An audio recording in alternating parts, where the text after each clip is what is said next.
Hey. Evening, I'll call the meeting to order. Welcome to the City of Southport Planning Board meeting. Today is June 18th, 2026. Tonight we have with us Doug Louie, Ed Eckert, Maria Horton, Brett Fisk, John Bobet. Robert Lambert is out, so Clark Frizey, which I'll get that name right. Frizey is sitting in and will be voting tonight due to Robert's absence. We also have Scott Balageron with us, who will keep us straight with Robert's Rules of Orders and Minutes. Jan Ketchum is bringing this to us ad-free. Tori Davini, who is the city clerk, will also keep us in line and let us know when we're out of the line. And of course, Wendell Biddle, who will be sitting in for our planning director tonight. So with that being said, I'll ask Doug to do the invocation followed by the pledge of allegiance. But everybody, please stand. Lord God Almighty, thanks for giving us a chance to be here today on both feet, most of us in some manner of health. We have us to thank clearly, most of all, Father, we ask you for your wisdom. You told us that the wisdom from above is first of all pure, and then it is peace-loving, it is gentle, it's willing to yield to others, it's full of mercy and the fruit of good deeds, and it shows no favoritism. It is always sincere. Father, we ask that you give us the strength to embody that tonight. We ask it in your son's name, Jesus. Amen. Amen. I pledge allegiance to the flag of the United States of America and to the republic which stands one nation under God, indivisible, with liberty and justice for all.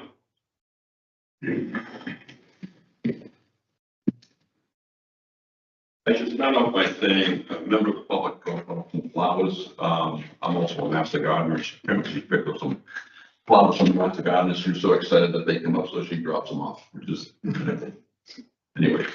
So I don't know who else ever gets flowers at a meeting, so I just wanted to point that out. Yeah. Usually it's me giving them. It's usually because of control. Okay.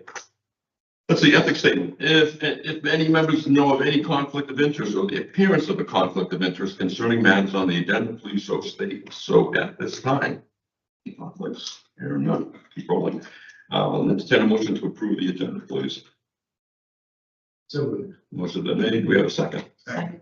Motion been made, seconded. All those in favor signify by saying aye. Aye. Opposed? Same. So voted. Motion carries unanimously. Okay. Approval of minutes. Those are found on page 3 of your package. These are the minutes from May 21st meeting. Do I have a motion, please? seconded. Okay, motion been made by Fred, seconded by Clark. Any further discussion? Hearing none, all in favor signify by saying aye. Aye. Opposed, so voted. Motion carries. Mr. Clerk, do we have any public comment tonight? Okay. Old business. We can roll right by this one. This is just the doesn't require any conversation. It's the annual report of 11 months that includes the last meeting with the appointments of Clark. And that's updated as we're required by ordinance to give it to the alderman based on 11 months. What I'll do for the next month is actually give them a full final report of the year. The other one is based on finances and how much money we've spent, and we've always spent zero because we don't get any money. So we'll make sure that they get an updated one, which I think is worthwhile doing, so they can use it for a full report of what this board has done with the past year as an advisory board to the board of aldermen. Okay. Any questions on that, just in case? I think we're pretty good. Okay. New business. Brunswick Housing Partnership major site plan, which is on page 44 of your package. And Mr. Biddle.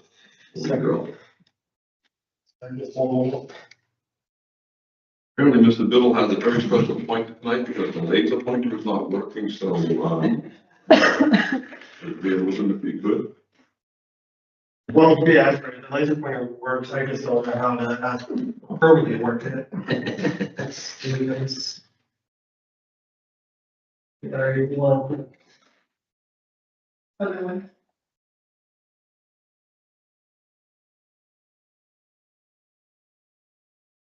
Does this want to be after my presentation? My initial presentation? Just for the boards. reminded this is the board approved this is not. So, Yeah, so I emailed it to you.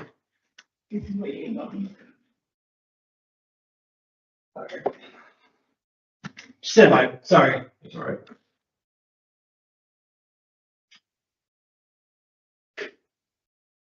Scott, do you know any show tunes while we're waiting? Oh, why not? No, yes.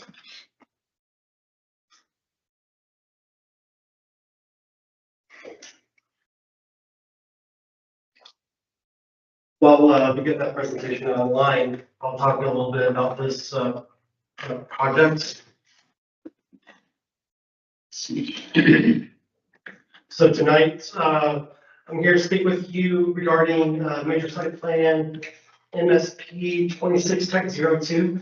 MSP stands for major site plan. 26 is the year. 02 is the iteration of major site plans. Now you may be asking yourselves, why 02? Where's 01 at? 01 is still in TRC review. We just haven't gotten into it, and Brunswick Partnership for Housing, or BPH, from here on out, had beat them to the podium. So quick run-in. This is a project, a proposal to be in the ONI zoning district. And what it is a multi-unit proposal, multi-unit proposal, 7 spaces over the course of 2 structures. Building 1 will have 4 developments, 4 units in it, whereas building 2 will have 3. Building 2 will also have an attached storage shed. The project's going to be taking place on East 11th Street, in between 250 East and 254 East 11th Street, literally right next door to the existing Brunswick Partnership for Housing transitional housing structure there. Here we are. Thanks, Cheyenne. So, quick application summary for you guys. The applicant tonight is Paramount Engineering, led by Ms. Allison, whose last name I will butcher. And they are representing Brunswick Partnership for Housing, or BPH, from here on out. It's concerning parcel ID 237 Delta Bravo 002. And the proposed project is going to be 10,516 square feet of impervious ground coverage. That's important because our UDO distinguishes between minor and major site plans by the amount of impervious ground coverage. If it's a minor site plan, it's anything that's less than 10,000 square feet of impervious ground coverage. Major, anything greater than 10,000 square feet. Now, the other distinguishment is that minor site plans are reviewed at the staff level. They don't go before this planning board, they don't go before the Board of Aldermen, unless it's specified in the UDO, they don't require the Board of Adjustment review either. However, major site plans go through the TRC, Technical Review Committee, they go through staff review, they go through your guys' review, and you guys will be the final say on approval or denial of this project. And that's just because it's a major site plan. So the existing land is being used as a vacant lot. Again, it is adjacent to the Brunswick Partnership for Housing transitional housing facility. And the zoning district is ONI, which is important to keep in mind when I start talking about the special use permit that was required for it.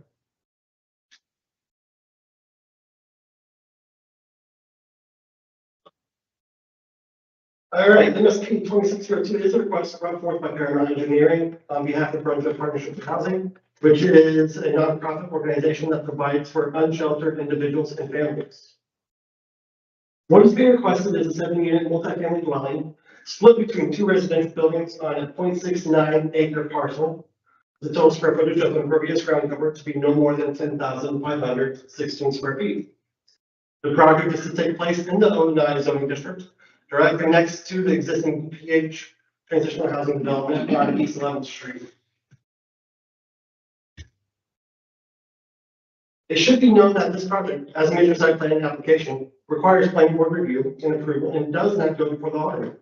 This is distinguished from minor site plans, which falls to planning staff for review and approval. As detailed earlier, the proposed scope of work is to take place within the O&I zoning district and is to contain a total of 7 multifamily dwelling units. The location of this proposal is near other residential dwellings to the north, east, and south. See here.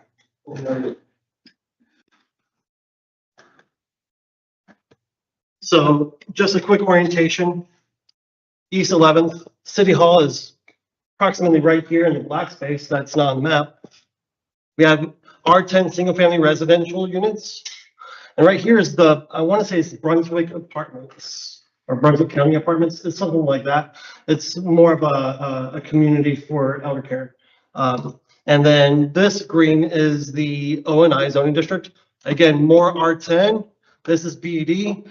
So what we're seeing here is a lot of residential use here. And then this lot right here is the existing Brunswick Partnership for Housing, transitional housing unit.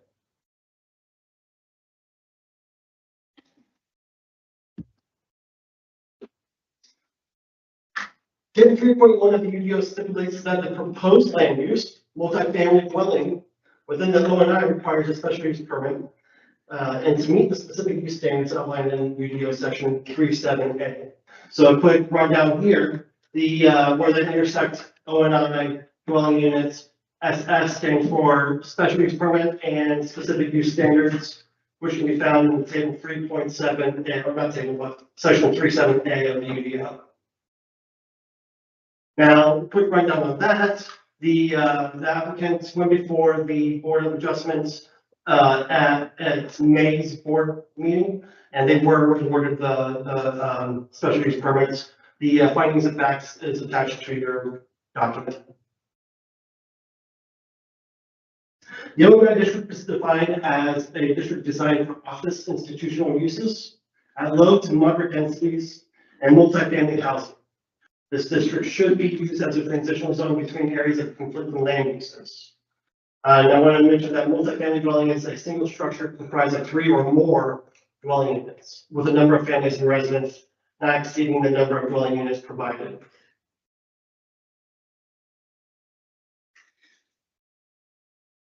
Here we have a rendering of what the proposed development will look like. This, I'm going to say, is building 2. It would be the, and when I get to this site plan, I'll orient, let you know. This is going to be the one that's closest to East 11th Street.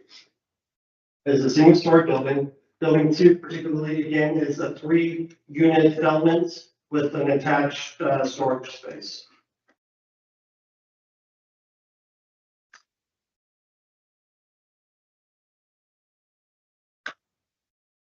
The project will have a total of impervious footprint of 10,516 square feet. Now, 7,288 of that will make up the 2 structures. The rest will be your parking and your sidewalks. Stormwater infrastructure will be installed on site, and an accessory storage building will be attached to building 2.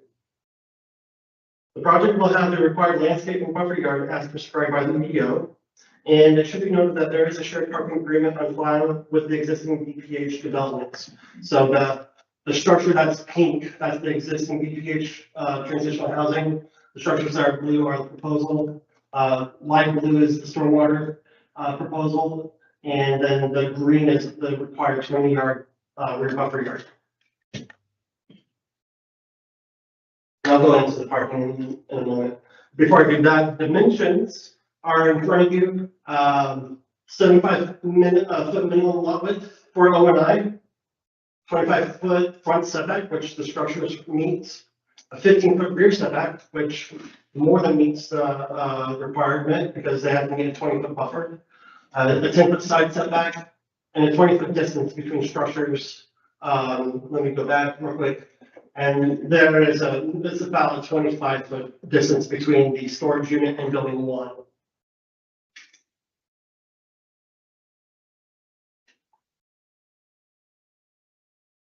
One thing I want to mention is that the prescription for density is 11 units per acre per max density.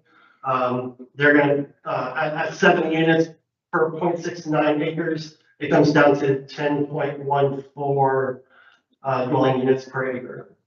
So they're under that maximum density. And then they meet the minimum open space ratio and exceed it by 2%. Parking and pedestrian facilities. The combined total required parking for both existing and proposed BPH developments amounts to 28 spaces, including ADA compliant spaces. So rather than reading this, I'm just going to break down as fast as I can. The existing structure to accommodate this development, they have to get rid of some parking spaces. Now, when they put in the new parking lots, they're going to have there is a parking agreement to accommodate the required parking for the transitional housing and for BPH's new proposal. They are between the two structures, between the two developments, there's a requirement of 28 parking spaces to include the two ADA ones. They have a total of 29, so they meet it and exceed by 1 parking space. The existing transitional housing will have a remaining 6 on hand. As you can see on the right side, that's the 6 that will be there.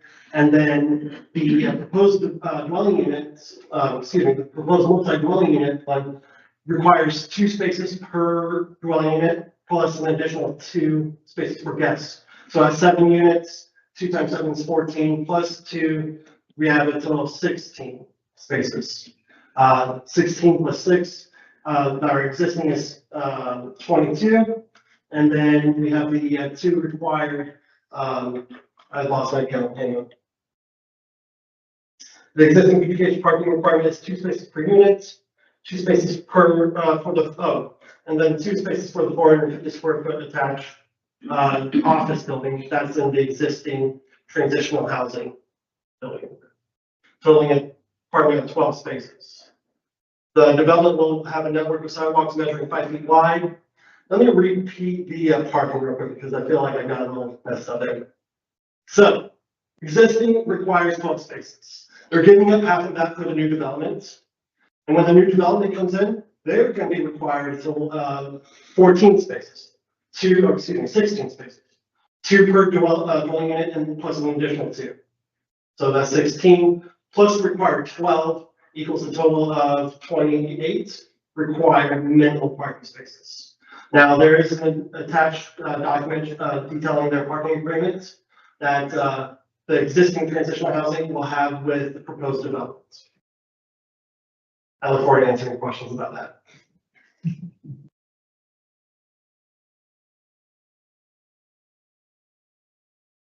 Landscaping. The existing vegetation in the rear of the lot will be preserved where it is feasible to add to the capacity of the 20-foot buffer yard. The prescribed buffer type calls for a minimum of 2 canopy and 4 understory trees per 1,000 square feet.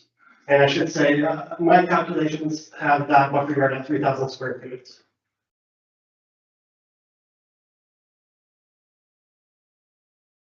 So utilities lighting design, existing utility infrastructure will be utilized and is provided by Brunswick Electric. And then lighting will comply with the UDO standards. They're proposing a total of 10 light poles. Each one will have a max color temperature of 3,000 Kelvin. That is per the UDO requirements. And here are the elevations or architectural designs of the proposal development. Building 1, as you can see, that's 4 units on the right side of that. And then here's building 2.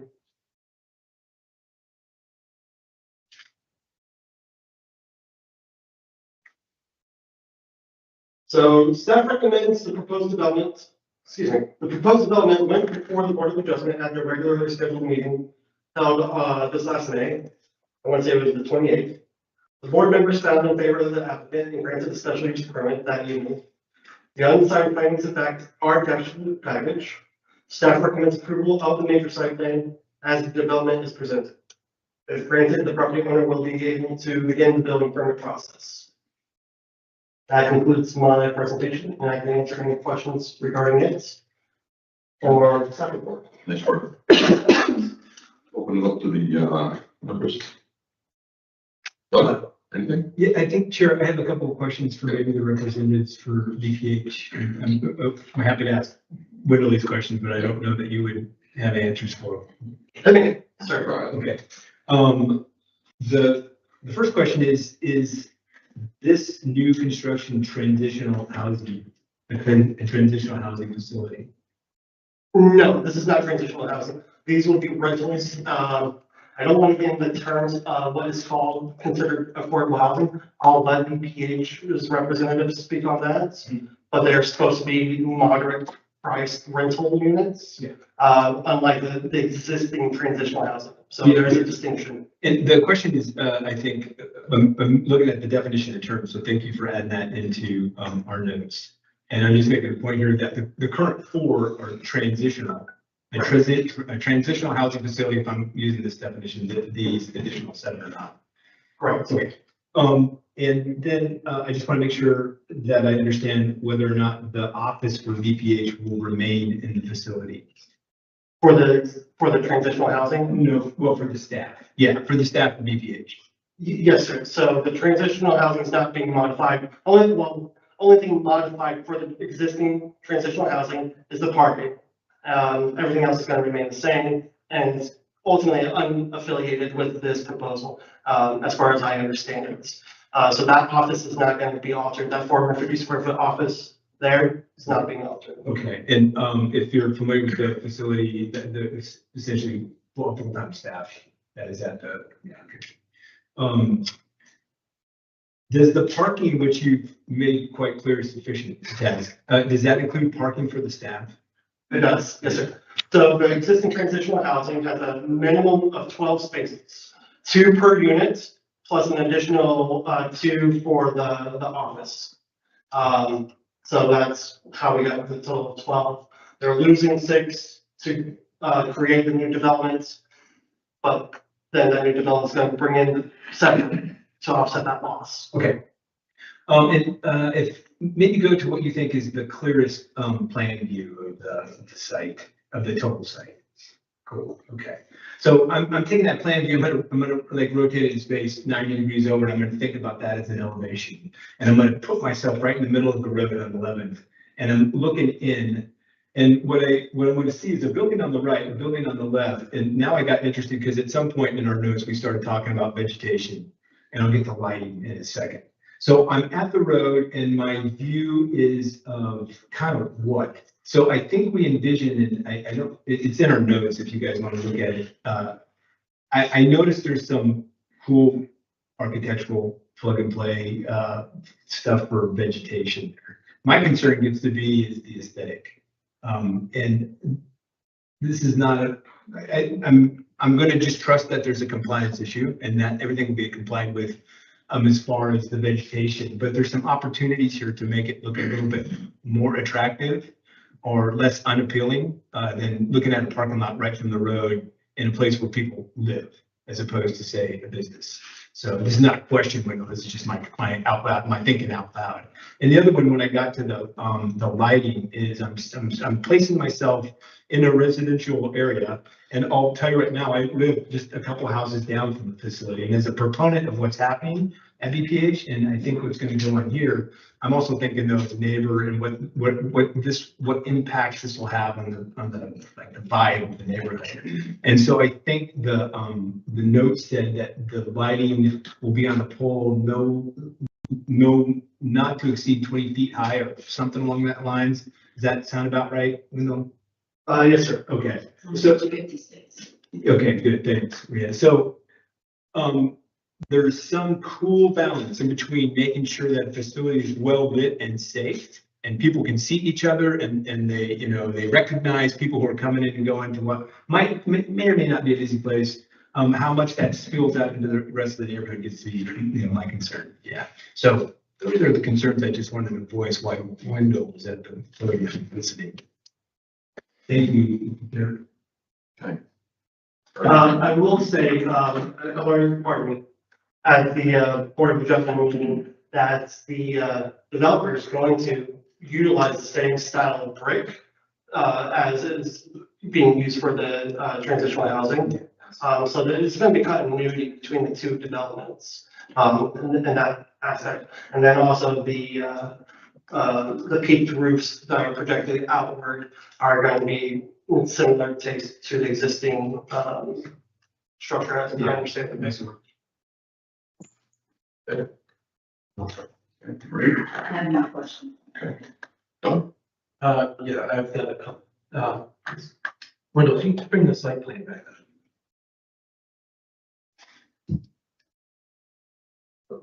There we are, right there. So when I look at that, I see 3 parcels. Yes, thank you for bringing that up, sir. Essentially, when I started this journey, there were 3 parcels. Between the time that we went before the Board of Adjustments and now, a recombination for the 2 parcels has been made, so it's 1 now. And then where the pink structure is, that's its own parcel. So, so 3 went into 2. Exactly. Okay, well, I trust that'll get clarified in any of the application site plans, right? You'll have the recombination.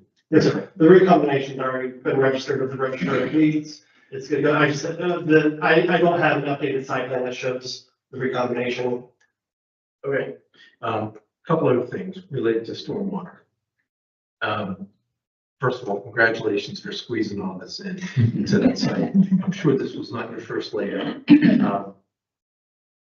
Pervious concrete is problematic probably after 15 minutes of construction activity. And I saw on a note on one of the plans that, what kind of maintenance is required, and that's good. I'm a proponent of a maintenance agreement as part of the building permit. We're not quite there in the UDO, but I would, because stormwater is such a sensitive issue in this part of town. The pervious pavement works until it doesn't work. So a couple of questions that maybe this would be better for the permanent to answer. Where does runoff from the parking lot go? Does it go to the storm pond or does it run back to the street? The parking lot will be. Just for the record, if you identify yourself. My name is Gavin Milligan. I'm an electrical engineer, with Paramount Engineering. On behalf of DPH. So all of the pavement or concrete or pavers within the parking lot will be pervious. All of it. Okay. And then So you are using papers? we're leaving it open to the client to choose. Okay. But it would be pervious. So then that's like what's stormwater on the left would be an infiltration basin. Okay. So all the impervious from the building will be directed to be selected and treated in an infiltration basin. I think his question is which direction is it sloped? So if the impervious became impervious, where would the water go? Because as Well, mentioned, yeah. impervious concrete not maintained becomes impervious very quickly, right? So it will, be sloped, the existing property slopes to the infiltration basin. So that's why the infiltration basin is located there. Okay. So it would be sloped in that direction. But certainly the infiltration, if it works properly, is, it's got limited precipitation that it can manage before there's runoff, right?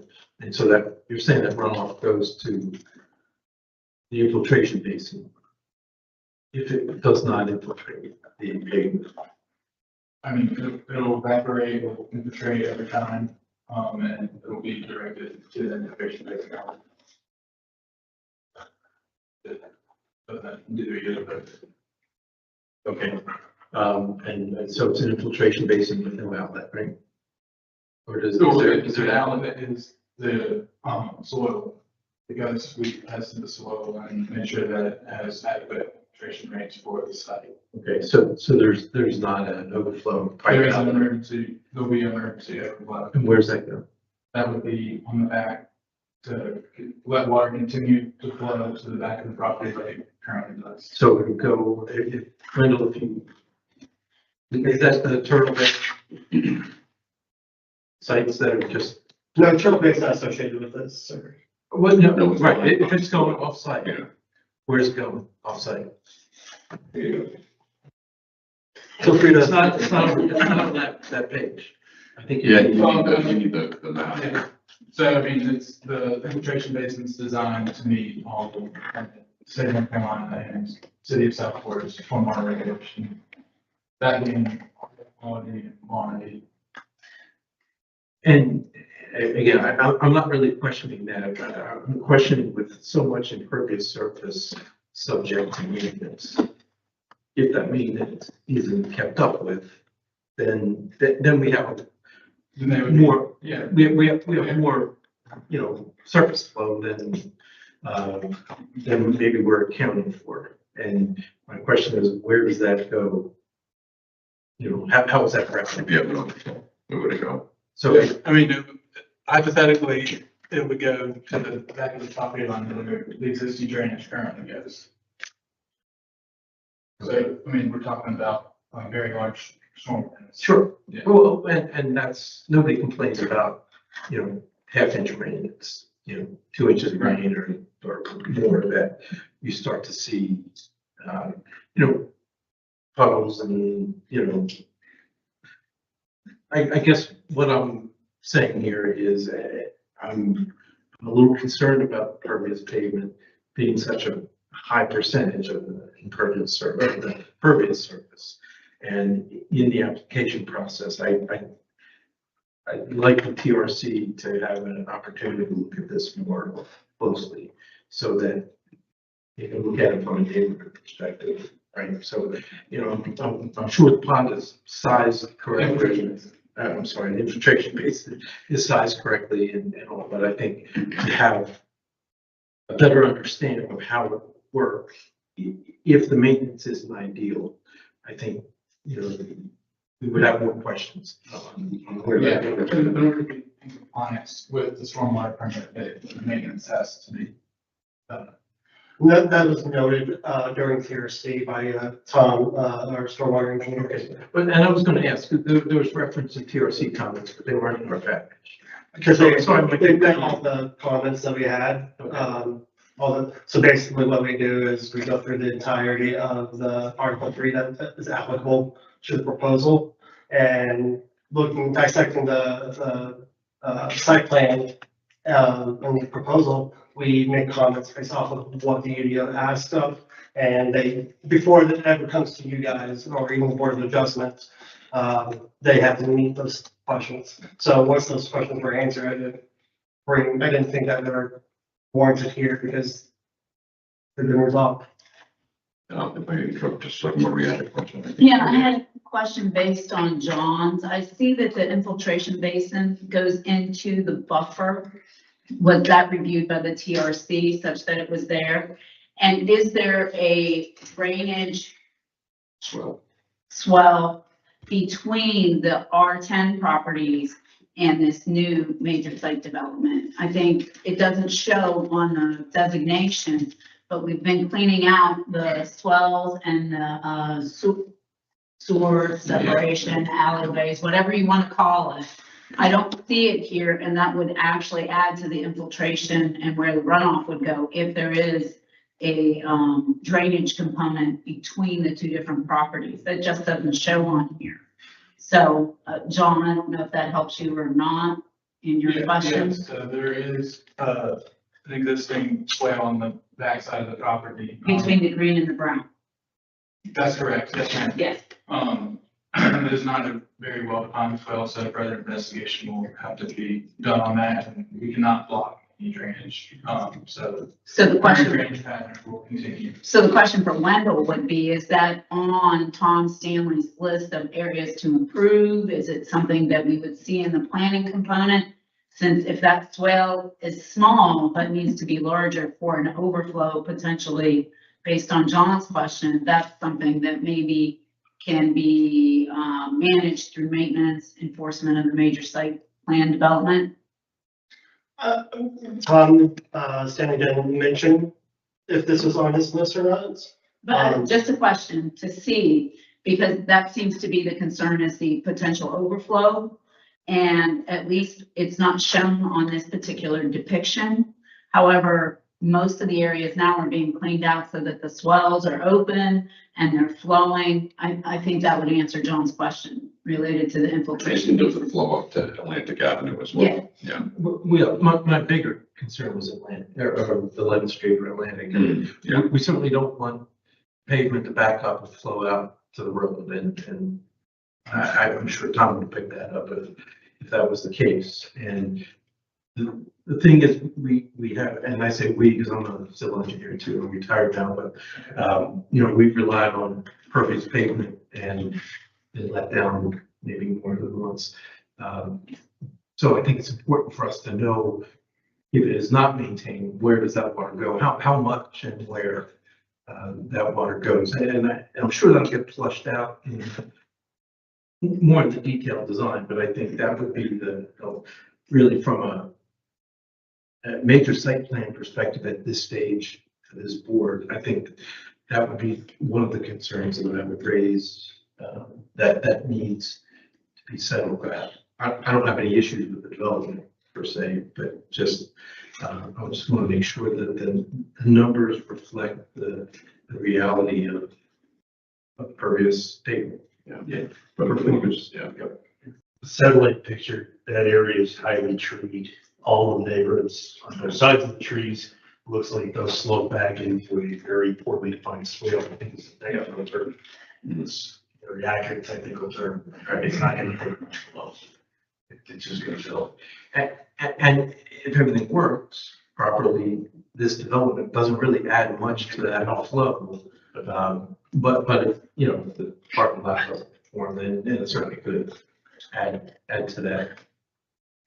Whatever that transmittance is back there, it would add water to it. Any other questions? I Uh, think that's a really good. Oh, any questions? Clark? That was very good. I actually, in the future, leave the technical portions in because it does help us answer our questions in advance and maybe not ask you. You mean from the TRC or? Yeah, the previous package had everything, so I read everything and I didn't update it. Not there anymore. I was very informative, so you know, we'll do that in the future. Yes, please.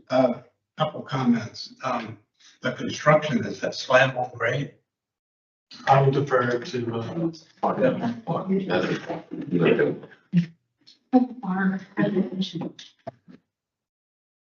Hello, I am Allison Ingerson. I'm a land planner and an architect. Can you spell that like you did the last time? Do you really want me to do it? The clerk will need. I got it. We know what you're getting. Oh, okay, fine. Yeah. So we do have a bit of a presentation here that I'm going to take it through. Is that all right, Fred? Or do you want Yeah, to- I've got another question It'll be along with that, to talk about the tree buffers or retaining the trees. I got it. in the Yeah. front. Okay. I mean, I don't have your question, but I have a slide that addresses some of that, so we can talk about it there. So, there are a couple things here. One of the things about the site plan, I do want to make some comments. I can harken back to the stormwater that we were talking about. So that this will be reviewed both locally and at the state level. You know that obviously, but during that process, it will be reviewed to Southport standards, which are a little more stringent than the ones that are in area. So what that means is that the water that's on site can't leave at a rate faster than what it does today, and actually Southport pulls back more. So there's quite a bit of detail to that stormwater design, and I do anticipate that soils will be a big part of our design getting through to that infiltration basin. However, we have several nice trees, to your point. So what you'll see is there between the parking lot and the stormwater area, that area we are clearing the trees because we anticipate some of the things that you guys are talking about, and we're not water there or that it flows properly without letting out any of the structures. And I know I'm backing up a little bit here, but bear with me. There are a few points I want to hit on. So this image shows more of the vegetation that we are saving. What we're trying to do is nestle these buildings into existing trees. Everything you see in a light tree color here are existing trees. We have 2 spectacular live oaks on here. And one of the reasons that we pushed building 2 back is to save those. So that is one of the things, I think the gentleman over here made mention of the presence from 11th Street. That's something that we're thinking a lot about, trying to really be cognizant of fitting into the neighborhood and not sticking out like a sore thumb. Then there were some questions about the existing site. We can come back to this. Existing trees that I mentioned, those live oaks over in the top left and the bottom right. Those are, yeah, that's a 22-inch live oak in the front. We're working hard to save that.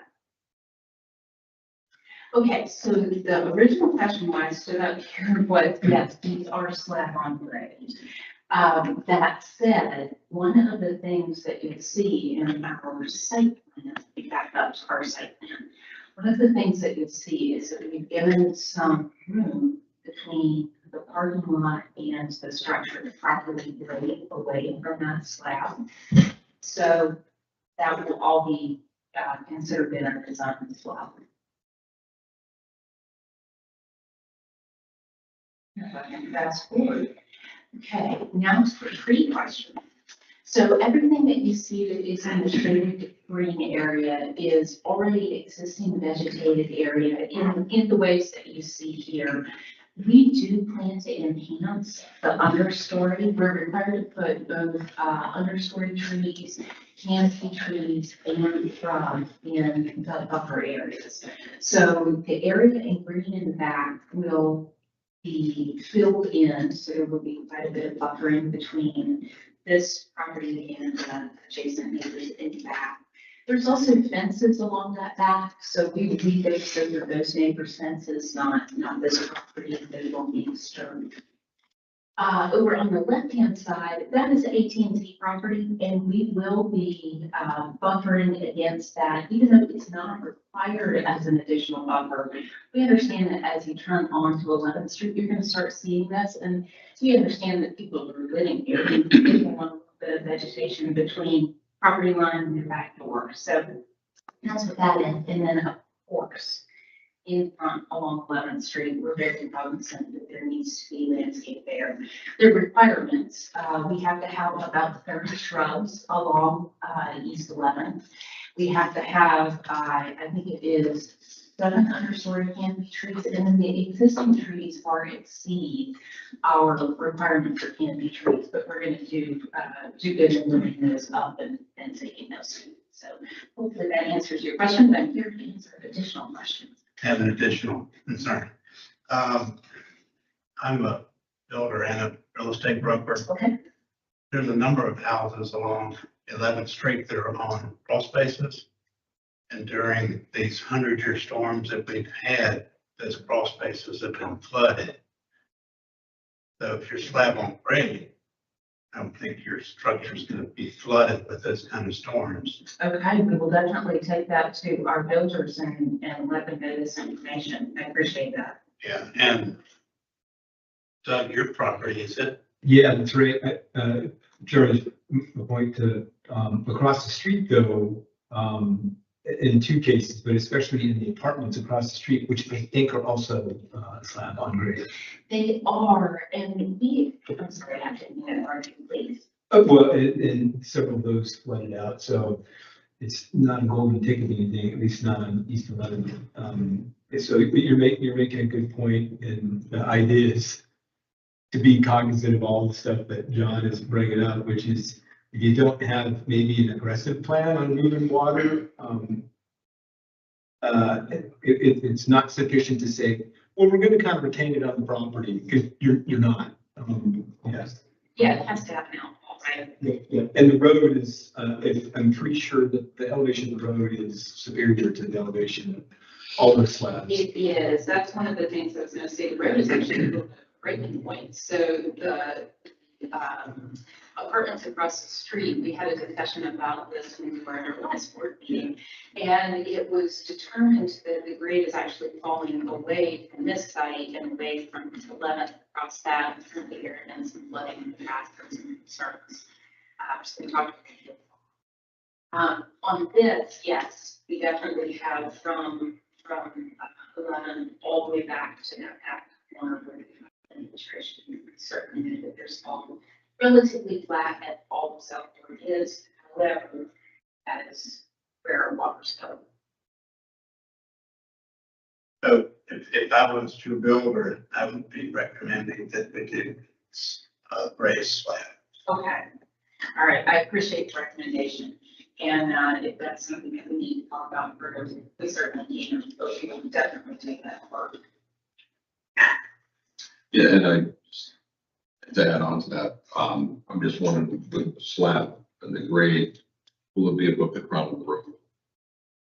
That I can't answer. I don't know that we've done grading to the point that we know the answer yet. This is a little bit of the first step. We can get funding to keep going on the project. But all will be known when we start the design.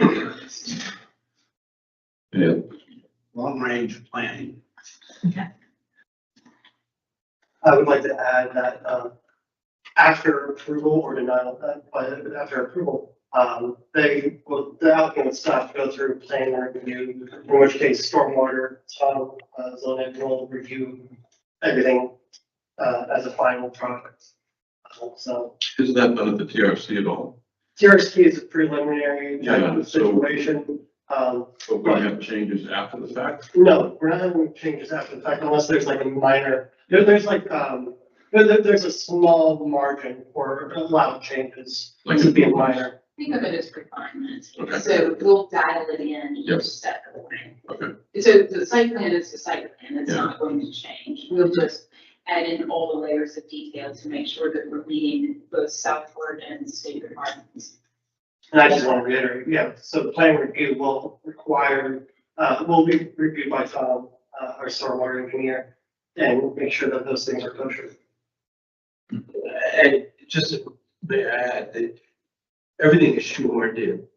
And minor changes like raising the finished floor, we just want to make sure they don't go back and impact things like impervious surface and, start a cascade of effects that would change your site plan. So I don't know if this will put your mind at ease, but that is one of the things that we were considering when we set the buildings back as far as we did front of paving. We did need to raise up the grade because we did not have grading then at that time. That is one of the true considerations that do not come to back to you and say, oops, we messed up, we need to do something different. Yeah, we don't really want you back. In the nicest way. I took it that way. Fred, any other questions? We had water the whole time. Yes, we actually have survey of this. We have an official survey and there are all of contours and across. Yeah. It's like, just again, if it's major site plan, maybe you should get the LiDAR or spot data for it and the adjoining properties, because these are all very good questions, very reasonable. We could probably figure them out ourselves for the meeting if we have that information. I don't have it. So. I think you need post to a post though, not pre, because it's as built, you want to know what the height's gonna be. Yeah, you need to evaluate. I think more of the question, if you got the LiDAR of the entire neighborhood, I can tell you where the water's going to go today. And they put the pond and it's on the opposite corner, well, then we know, so there's a real concern. Yeah. If everything already naturally slopes in the direction of design. That's reviewed by the building inspectors also review that stuff. So when we present to a major site plan, we're only confined by what the UDO requires of developments. And we are not at liberty to ask for more than what is required. Might be for them to provide, I mean, it'd be nice in the limited technical package that we get. stormwater in these kind of areas is a very key thing. If we can get something that lets us start getting our heads around. I drove down it, I'll be honest, I didn't even notice topography. Hmm. I'm paying more attention next time now. But if we had the LiDAR from that, or if it was a survey, not asking for them to do additional work, If we have it. it's just a simple package. If we could snap off the neighborhood and include it in the package, it just helps us get set. The existing conditions is provided in the packet, but obviously not the entire neighborhood. Did you have a comment? Yes, Sally Lerman, Executive Director of Brunswick Partnership for Housing. If I can ease your minds on the water flow on the property, because we're on the property now and have been there through PTCA. So we had an incredible amount of rain that fell during PTCA. The water broke back across the street into the apartment complex. So we had no building flooding at all in our transitional housing and office building. And that is a slab on grade. The water flows to the back of the property.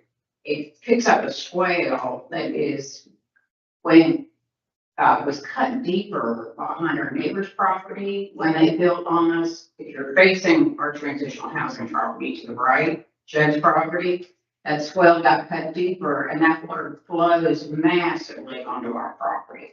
So by doing the improvements to the landscaping back there, by putting in the pond, by opening that drainage swale in that buffer zone, we're going to be doing nothing but controlling the flow of water and holding it back there, which is really what we want to do. But the bulk of the water flows to the other side of East 11th Street. It does not flow on our side. So we've had no damage, no incursion of water into the existing building. Thank you. So far. You know, things can always happen. We've had, what, 200-year floods, your rainstorms in 7 years. The building's still there. We haven't had it happen. So I'm feeling good that any improvements we make in a directed flow of water and the extra vegetation we replace back in there will help on everything. I just want to assure you all, we have done a lot. So a couple of points that the city asked us to do before we came into the TRC and the Board of Adjustments. We were able to purchase the property from AT&T, which is the wooded buffer zone now, at a much reduced price and as a beneficiary of a generous donor. We then merged the middle lot, which has the parking lot, and that old AT&T lot into one property that's registered with registered deeds. At the same time, because we took the parking away from the transitional housing project, we developed a shared parking agreement so that we have access into that parking lot and dedicated spaces that will be reserved for the transitional housing building. We're also prepared to move back closer to the front of our building, the existing front parking spaces that currently encroach into the right of way. So they were already there in the right of way, but we are moving them back closer to our building in the transitional housing site as part of this project. That project is going to be multifamily rentals. It is not transitional housing. We're not asking for a conditional use permit. So it is straight up multifamily housing and it is designed as workforce housing. So that means that our target population in those rentals is 80 to 120% median income. So it can go pretty high. So median right now in Brunswick County for a family of 4 is $99,000 a year in income. So that project can reach up into, say, 2 professional workers, possibly a nurse and a firefighter, 2-income household with children. We're capping the rents at the fair market rate to keep them affordable. So we can always come down if somebody has a Section 8 voucher or some kind of rent assistance, but our rents will never exceed the fair market rent for these units. And right now that's $1,800 for a 3-bedroom unit. About $1,600 for a 2-bedroom unit. It'll be a mix of 1, 2, and 3-bedroom units. Any questions that I can answer about the project? we've been very excited about working with the city on this. They've been just great through the planning department, helping us walk through this project and think about the issues that you guys are raising tonight. There's no doubt that you can hear the board's concern about flooding, flooding in that area. So it's whatever you can do to mitigate that, particularly with the neighbors, as well as yourself. Nobody wants to go in there and pull people out. The only question I have, because I think all the questions from my perspective that I have down here have been answered.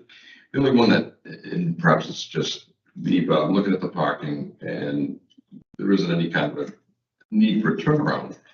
However, I'm looking at your trash collection area for the 3 unit is behind the building where you retain your barrels. I don't see anything for the 4 units. So I'm wondering, are you doing a communal trash area for that one in the back that would require a trash truck to go in there and have to turn around? Okay. But I can see one also for the building that you're in now, but I don't see any for the 4 units in the back. So I'm just wondering about if the truck is needed, if the truck needs to go in there or anything like that. Oh, okay, so. Or do you bring the trash up to the curb? Yes, everyone has a roll cart and they all have their own individual bins. So yes, thank you. That's exactly. So if you see, building one has a sidewalk that plans south of the, so those 4 part spaces. That's a storage. Yeah, they, so the storage building is there, but then just north, Right. that, yes, those, have one part and one recycle bin, Okay. allowance each. And obviously, able to be closed and locked away, each of the. All right. My thinking was just having the truck having to go back because I didn't look at it. Well, thank you, Diane, for that pointer that you're using. We did have a couple of conversations about, truck access. We Yeah. originally wanted to incorporate a dumpster here, which is there today. Mhm. But because of access on the site, we chose to go, Okay. it was just easier for the trash truck, but access. And are you gonna have a sidewalk or some way out in the front for all those trash bins to be placed, or is the truck gonna be required to come into the parking lot, or is it just gonna stay on the street? How is that gonna work? 'Cause now they use the arm, so you're gonna need access to the barrel. That's right. My understanding is that it has to be within 3 feet of the pavement Okay. of 11th Street. So in the preliminary conversations we've had, it'll be right there at the shoulder of the road. So they can be rolled down the parking area. Okay, I was thinking that in relation to what Doug was asking about vegetation and whatnot too, as long as there's room. I do have a question for Wendell. Thank you. That's very helpful. Yes. Wendell, I noticed in here that you have the document from the Board of Adjustment, however, it's not signed. So I have some concern about relying on a blank document. Do we have the signed document from the Board of Adjustment for this? So Pete Hazlett, who's the chairman of the board, has been out of the office. He is coming in on Monday to sign it, and I have, missing his arm. Okay. Monday, All so right, so you have a date certain for him to come in and sign it. absolutely, Monday, and they've already approved it and everything, so it's good to go. So nothing would happen with respect to a building permit if it's approved here until we have that signed doc, right? Okay, so- Correct, yes.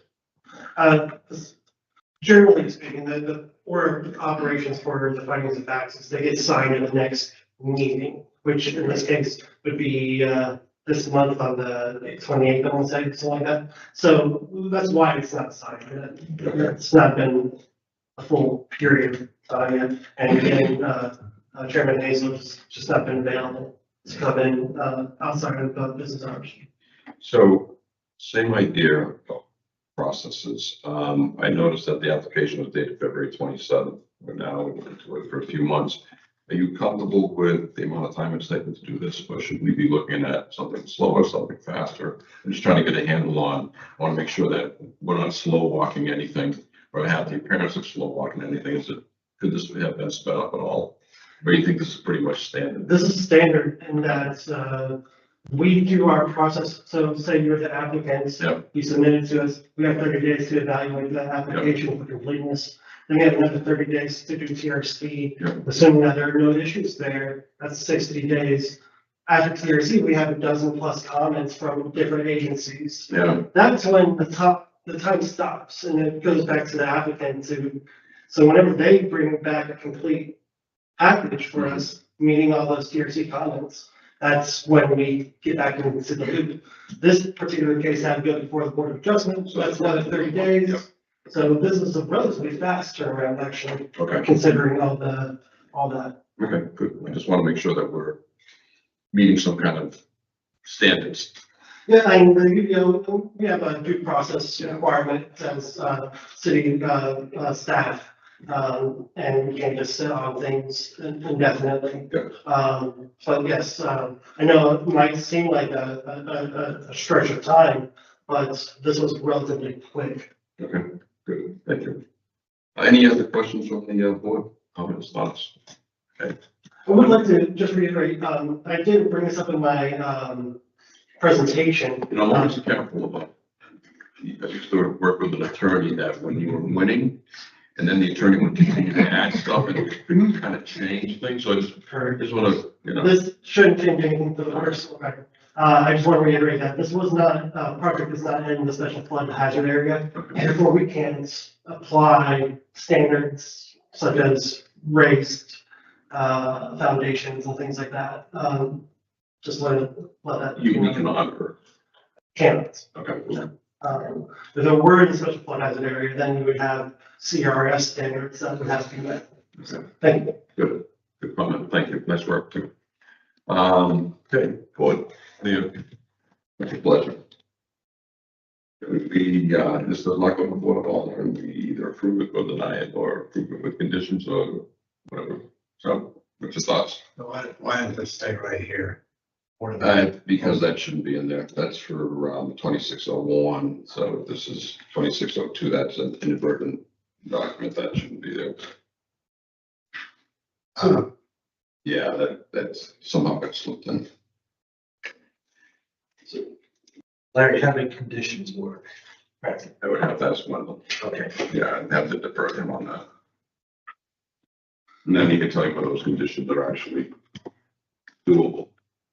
Yeah, I mean, as long as there's something that's within the confines of the UDO, please keep in mind that, there's still the permitting review process. So building inspectors, stormwater, planning, zoning, we're all gonna look at, the proposal when the finest details are proposed to us. I don't know, I don't understand what conditions you're asking for, but as long as they're enforceable by the UDO, then absolutely, yes. Why don't, before we make motion, I'd like to throw some thoughts on what if you have conditions, what they might be, so we can determine whether, before we make that motion. Well, the UDO certainly covers, where and when runoff from your property can occur, right? Under the design storms that they list in the UDO. So in the framework of the UDO, again, my concern was the function of that pervious pavement. And if I were to, ask for a condition, it would be that there'd be more emphasis on assuring that the maintenance gets done so that pervious pavement and everything downstream of the pervious pavement functions properly. Yes, I understand that, condition, and I think it's a great one. Fortunately, that's not something that I have authority, and you guys have authority to condition. Further, we don't have maintenance requirements for that stated in the UDO. Well, there is maintenance. There's not a maintenance agreement. Exactly, that's what I'm saying. But there is maintenance requirements. I would caution, conditioning a maintenance agreement on, pervious pavement. So that's just. Quickly educate the board on pervious pavement, on what your concern is. Okay, well, pervious pavement, whether it's asphalt, concrete, pavers, it's basically a hard surface with Space. holes in Yeah. it, right? And the water goes through the holes, infiltrates into the ground, just like we want it to. Right. But what happens to the holes?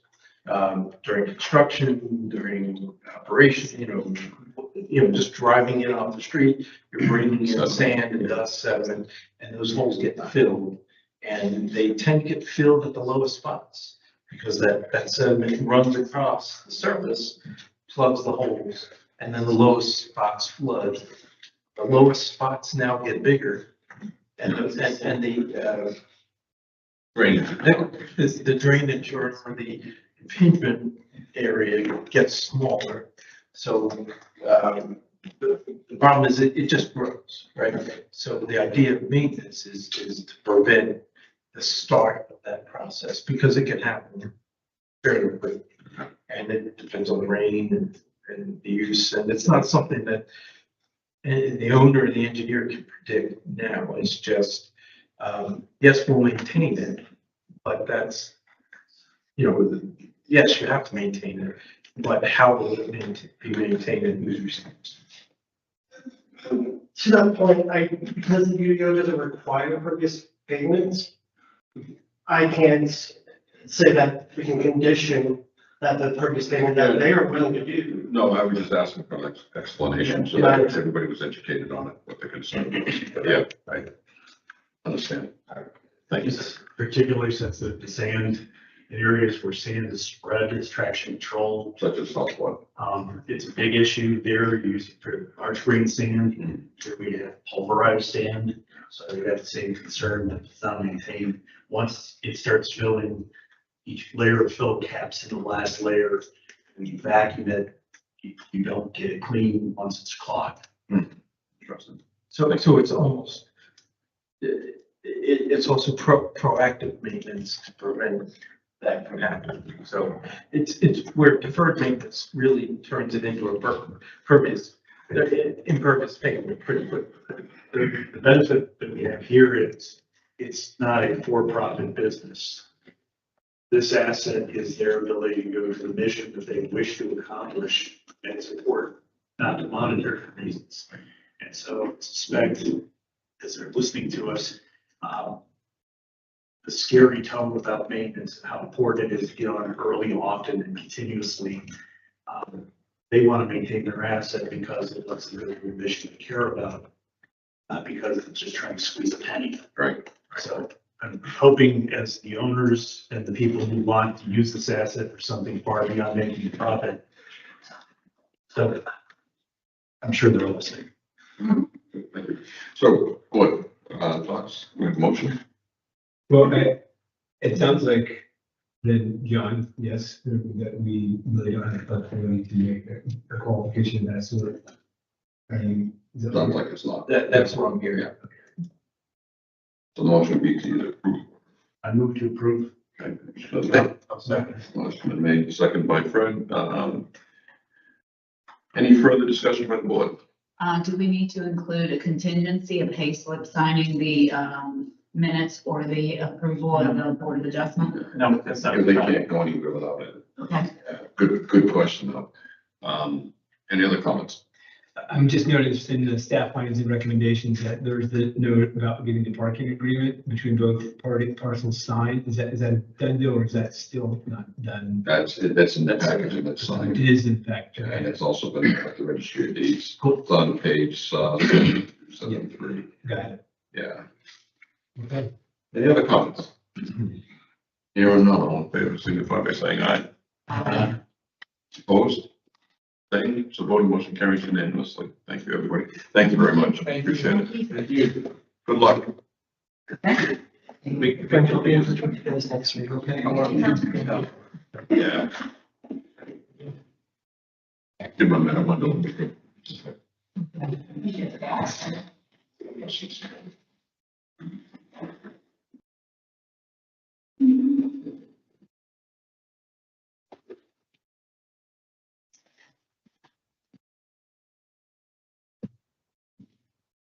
Or on your sitting in as a full time, you got to use your power. Yeah. Like that should do. This is Interesting. nice looking stuff too. Yeah, I didn't think LiDAR would show there was kind of like a topo, but Really not until it's 4 feet deep, because the Yeah. LiDAR is accurate to half of the contour, right? So if there's to a foot, if it's a 2 foot contour. They're saying there's only 2 foot, there's 2 contours. So I just, LiDAR is sensitive to whether the instrument's capable of doing LiDAR, they can do that, and no issue. I I reached out don't know to, what we have. yeah, I reached out to somebody most of the LiDAR stuff because it's something I'm looking for in Southport, and he said that North Carolina has horrible LiDAR. It's, it's, okay, that's how you know, I went to the future plans, future, I don't remember the terms. The outbriefing, and the guy showed some topo that was done from LiDAR. That's interesting. No, so. That's really- So like, we don't, you know, I don't know, it looked like couldn't have fun. Yeah, I think it is interesting though, perhaps in the future, having some type of a topo in there. Absolutely. But yeah, I made a mental note that from helping Reference. Yeah. Concept request. Yeah, because the last thing we want to do is have one go onto somebody else's property, particularly that area where they've had, or any area for that matter, where they've had some issues, so. All right, you're And up. then I'll also add the TRC comments, that way you can see what we've measured again and how they've been corrected. Yeah. I figured since they were remediated, you know, it was kind of the point of having them brought up. Public hearing. Yeah, this board is not all when it comes to questions. Wendell, 2601, 140 Sandy Lane. Sir. Can you launch that? Thank you. This is on page 75 of your deck. Good evening and thank you, Mr. Chair and board members. For your consideration, I am presenting a proposed zoning map amendment concerning 140 Sandy Lane. Here's an application summary as says on that first page of the staff reports. Again, this is designated by ZMA zoning map amendment 2601. This is not a conditional rezoning. This is a straight rezoning. There is a distinction, in which case I can talk about that later if you guys have questions. The address is 140 Sandy Lane, parcel ID is 221-00025. And the property size is 0.84 acres. Madam Morgan actually brought up that a slip of the finger. It's listed as 26,590 square feet. That's wrong. It's supposed to be 36,590. I apologize for that. And thank you, Dan, for pointing that out to me. Process. ZNA is a legislative process with broad decision-making authority. In this case, the Board of Aldermen. Prior to the Alderman's decision, the planning board is tasked with making a recommendation based off the case's consistency with the city of Southport's comprehensive plan. After the planning board's review and recommendation, the Aldermen are to hold a public hearing prior to voting on the zoning map amendments. So that is just where this is going to apply. So the property is located within the incorporated city limits along Sandy Lane, which is accessible by Highway 211. 140 Sandy Lane is also identified by parcel number 221-00025 in the southwest of the PUD Turtle Bay, northeast of Murphy USA fueling station, and found to be in a general low-density commercial area.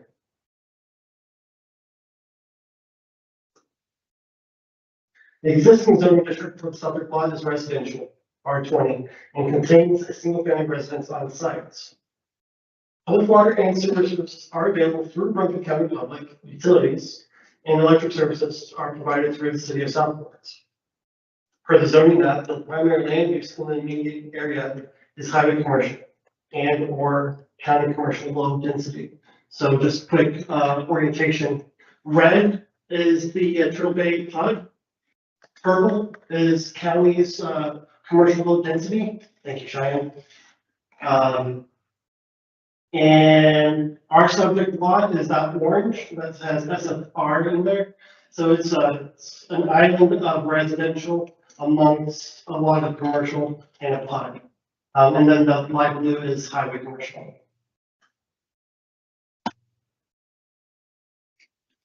Hello? Did I hear that?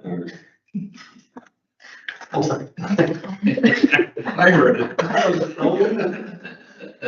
All right, the existing zoning district for the subject lot, excuse me. For Directly north of 140 Sandy Lane is a parcel that is also zoned HC, not also, that is zoned HC.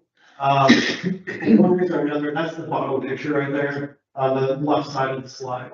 Thank you. Yes, so that is directly across from the top picture, which is 140 Sandy Lane. That bottom picture is zoned HC, whereas 140 Sandy Lane is zoned R20. And then here's a utility station of sorts that's northwest of the lot. It's on the other side of Sandy Lane, right next to the pond. Here's an image of the intersection of Sandy Lane and Highway 211. This is taken to detail that the proposed rezoning is near a major corridor and several other commercial spaces. Just so that we're completely oriented, we're looking west, and across that intersection would be the Walmart. There's a police department to the left there, and San Felipe to the right. Directly to the right is Northern USA Fuel Station, and then directly left would be the car wash.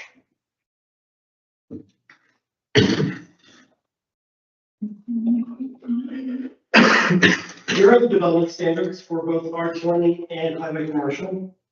I'll just quickly prattle on about them. The minimum lot size for R20 is 20,000 square feet. Highway commercial is 10,000 square feet. Principal use for R20 is residential. Highway commercial is commercial.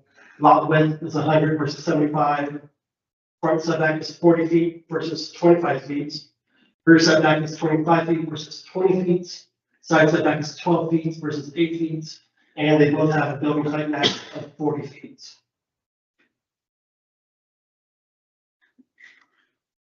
As mentioned earlier, any recommendation and subsequent approval or denial of the request for a zoning map amendment must be found to be consistent with the 2050 comp plan. Within that comp plan, you see the flume or the future land use map. And these bright colors here detail what the future land use is for those areas. And I'll just give you a quick orientation. The red is our existing highway commercial, and the future land use for that would be highway commercial to be continued. That bright yellow south of the red is low to medium density, but we both know that that's actually being commercial property now. And then the blue to the west of the bright yellow is gateway, which is kind of like a buffer type of land use. The subject lot itself is light yellow, which is low to medium density requirements. And I understand, might ask the question, why are we making a recommendation about something that the future land use map already prescribes as light density? Why would we recommend to rezone that to be highway commercial? Well, the stance is per the comprehensive plan that the flume is descriptive, not prescriptive.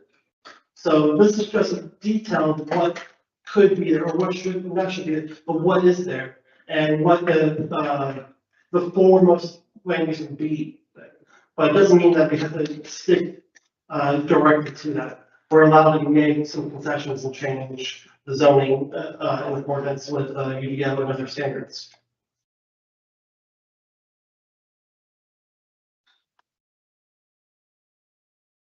Staff recommends approval of the rezoning request from R20 to highway commercial for 140 Sandy Lane, and it's based on the following findings. Point one, the proposed rezoning is consistent with the City of Southport 2050 comp plan. Point two, proposed rezoning is reasonable and in public interest. Point three, proposed rezoning is compatible with surrounding land uses and development patterns. Point four, public infrastructure and services are adequate to serve the property under the proposed rezoning districts. And point five, the existing land use, single-family dwelling, would be considered as a legal non-conforming land use. So there is my set report, and I can answer any questions regarding that part of the presentation. Thank you, Wendell. Nice work. Also, the applicant, Kevin, is here. You can speak more broadly about the existing land use and what may be proposed moving forward. Doug, let's start with you. Well, I think I want to piggyback on Wendell's last comment. I feel almost like a naive or something, because there's a couple questions I'm asking myself. Why wouldn't we want to do this? And I couldn't figure out a good reason. I'm hoping you guys are more creative than I am in that. And then I snap back to why are we, not why would we, but why are we trying to do this? And maybe that might be the comment. Just to be clear, the owner of the property applied, that's correct. Correct. Otherwise, we wouldn't be able to go in. Thank you for asking that question, sir. Yes, so, there is a great affidavit. I got it literally yesterday morning, after the staff report went up. I can send it to everyone, but basically it's attesting that the owner did apply for this rezoning. Mo didn't think that was necessary to make it as an attachment, but it is, something that we absolutely would need to verify that, this rezoning could take place. Otherwise, it'd be a legislative problem. Hey, good evening. I mentioned Kevin Henry. I'm the representative of the real estate broker that represented Lewis Levinson when he brought this. He's out of state, but we are, well, first of all, do I get to hold the pointer? You get it, you want, yeah, you want anybody you want. So we got to hold the pointer. Lewis bought this just as an investment. When we got into it, we done surveyed the whole thing. We've done phase one. We've done wetlands on it. Just kind of getting it teed up when the road project is done. There's no definitive plans on it. But when you look at it as a whole, I think there's 5 parcels there. And 4 of them are zoned to highway commercial and the one is R20. So we just want to make it consistent with the rest of it. Does he own all of those? Yes, ma'am. Does that answer? Well, so the idea is we're just smoothing the way to commercial developments. And we've had it surveyed to recombine into a single parcel versus. That was gonna be my next question, We because got it surveyed done. as you know, commercial is worth a lot more money as a real estate developer or a real estate broker, and that combining all 5, actually, you should be looking at the square footages of all.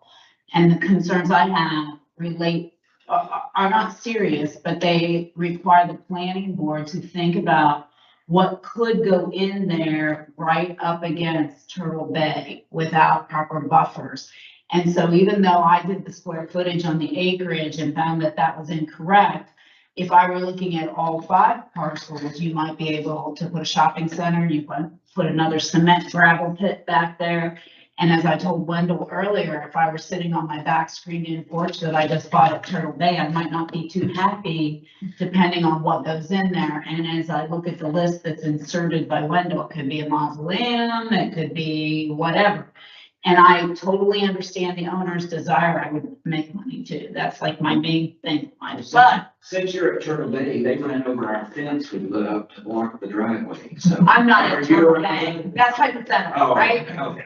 But I'm applauding you because it's a great vision and it matches what's going on with the development of Southport. And yes, the 2050 vision talks about economic well-being for the city. The questions that we as the planning board, I think, need to look at is whether or not, how do we handle, we've had some businesses that want to de-annex, right? We need to, if we're looking at economic development, that's part of the city, that's part of the highway control, we want to think about that.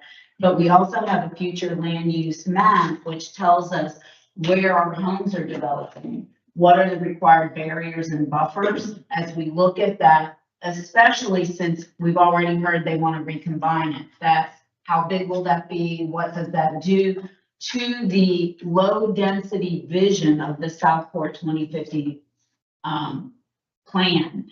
As we look at that, we're speaking out of both sides of our mouth.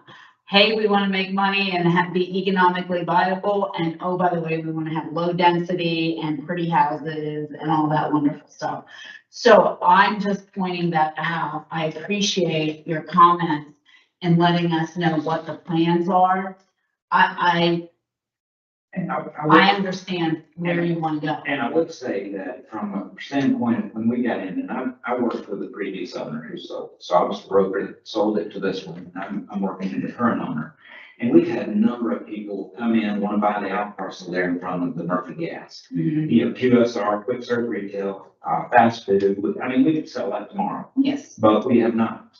And the vision is that with the cost of development these days, just with how expensive everything is, it makes sense to master plan this 7 acres as one development, not to parcel it out and have to put sewer here, figure it out, but to do it all at once, so it's a cohesive development.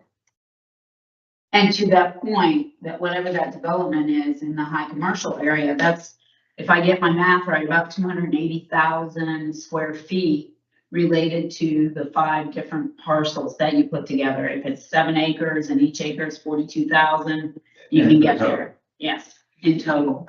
So my only cautionary word to the planning board is thinking about that from that perspective. To John's point, do we put in guardrails? Do we think about it?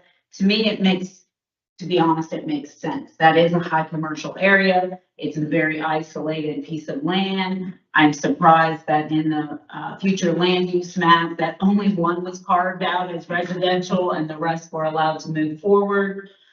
It just goes to the real vision of 2050 of Southport and what we want to accomplish. So I appreciate your transparency in what the owner wants to do. Just, Go ahead. is the owner a developer or just an investor? Investor. So he owns the lot with the live oak trees to the left. Yes. So that's gonna be one large parcel. We were going to include that with the other parcels and combine it all. But again, there's no development plan on the table. It's just the first step, and honestly won't be considered until the road is finished. Whatever Yeah, happens. whatever happens. Whatever happens, we hope we see live oak trees still standing there. Yes, sir. My questions have been answered. I want to clarify one thing. That was where I brought up the plan about the Turtle Bay being adjacent to a potential highway commercial designated. Whatever development would come in, staff would have to ensure and enforce buffers to prevent any kind of noise pollution, light pollution, things like that. In some cities, Wendell, I believe they can require sound barriers like you see on major highways in different cities. Our UDO and our ordinances do not describe that, but we are looking toward the future and we're looking towards UDO updates. There are other ways to create sound barriers that are helpful for residents as well as businesses. Just a thought. Absolutely. And we have different prescribed buffers. We can do berms, we can do vegetative buffer, things like that, that dampen sound and other types of pollution. So, Well, let's not engineer this before we get this. no. Oh, well, and yeah. But it is part of the discussion. Oh, yeah, and it's a good discussion. Because, you know, everybody's thinking investors are coming and then they're gonna develop the property in Southport. As you know, the investors are here and they are developing, so it's should be surprised to no one. Fred, any other questions? John? Well, normally this would look at traffic and safety and, you know, other things in rezoning, but I guess It's just, 0.84 acres, you know, to be combined into 7 acres, I think that's a question we would have to deal with the 7 acre question and probably this parcel doesn't impact. And from a DOT perspective with the road project, the site will still have, of course, the red line access, and then it'll have the right in, right out on the other side. So it will have two points of egress. So I guess what I'm saying is, if there are any of those concerns, we would have to defer that to the major site. Have to do a deep traffic study. Yeah. Absolutely. Any other That's all. questions? Clark? Yeah, wouldn't mind putting your last slides back up? Just the recommendations. I guess I'm looking at this in a different way. Not the future, the points, 5 points, Yes, sir. yeah, because our interest in, it says rezoning is consistent, well, the current use as rental affordable housing is also consistent. Rezoning is reasonable in public interest, actually maintaining a stock of affordable housing is extremely important interest. If you look at the future plan, that was almost every page of comments. It's compatible with surrounding land uses, well, so is the other. Leaving it as is, you got a huge residential development coming in on one side, it's abutting a residential home. Across the street is another home that appears to be rented out, there's people living there, they've got a track, what's Vinnie Mouse on? Trampoline, you know, a baby swing and all sorts of stuff.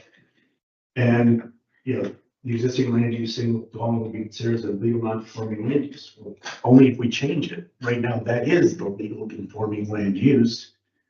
And it's a beneficial use and it's something we do not have enough affordable stock. A rental home in this area is an affordable option. So I understand the owner wishes to do this, but we're being asked to change an existing zoning. And yeah, but I'm hearing there's a lot of, okay, you know, it's, we can, but I don't know that we should. Well, I think sometimes you have to look at it from the highest and best use. You know, you're not going to put, because it's highway commercial, you're not gonna do the other side of it into housing stock. So. It is. Mhm. It is. And I'm talking about the undeveloped properties, all the others that are back there, alongside, you know, being behind it, that's the thing, the best homes, the highest and best use, because it's highway commercial, everything but this one small island. So I understand what you're saying, but I don't know that you can do negatives as well as positives with the staff recommendation. I mean, there's always some give and take, these sort of things. And I think if you look at the history of the property, there was another house that burned down. It was also in the highway commercial. It was cleared with the previous owner. That was recently, wasn't it? Yeah, Yeah, it was 4 years ago. yeah. So it was highway commercial, it was cleared. The one across the street is highway commercial. And this one, all of these were built in basically the 50s. They're on septic. So when you get those expensive septic repairs, the choice will become, do I just kick them out and not repair because it's so prohibitively expensive? Or do we do, as he said, make use of the highest and best use of the site? This is public water and sewer services are available. They are available. These are on septic. Were built in the 60s, 50s. We got that from the application. Good question. Yeah, I mean, that's pretty significant. Yes. You know, again, it's in the long-term planning for water quality things, and you would want, if you could eliminate a septic system. And that's not to say that when the plan comes back, that there may not be an element of housing right there. If we do a planned development that incorporates, it could be a multi-family section. This question come up with Turtle Bay, where they're gonna connect to Sandy Lane so that people can take the golf carts to Walmart or something. We made that offer and never got any response. Am I on camera seeing that? It's probably not, it's probably not a bad thing if people come across. We thought it made perfect sense, and we made the offer and it didn't go anywhere. Fair enough. Oh yeah, there's very interesting clearing that happens to go right up to the back of the behind the It's fence. probably an old dirt lane. No, it's, Yeah. that was their plan. It's what's out there in the ground right now. Any other questions from the board? I mean, I'll just comment, Mark, your perspective is, I'm appreciating it. What comes to mind is a book I read when I was a little kid called The Little House. It was this house that was built out in the country, and then after a while, a city grew up, and it looked like it was a little house right in the middle of New York City. I remember reading this as a kid, thinking, that's bizarre. And then they grabbed the house and they moved back out to the country. When I was kind of looking at this, I was going, it'd be hard for me to imagine for this ever to get rezoned in our lifetimes back to residential. So you would have like one house, like in an island of commercial stuff, and it would just be bizarre. I don't know that anybody would want to live in it, or if you'd ever be able to sell it. And because some of the thoughts you were having is, I don't know that I'm going to get rid of residential, because it's hard to go back. In this case, I think it's a little too late.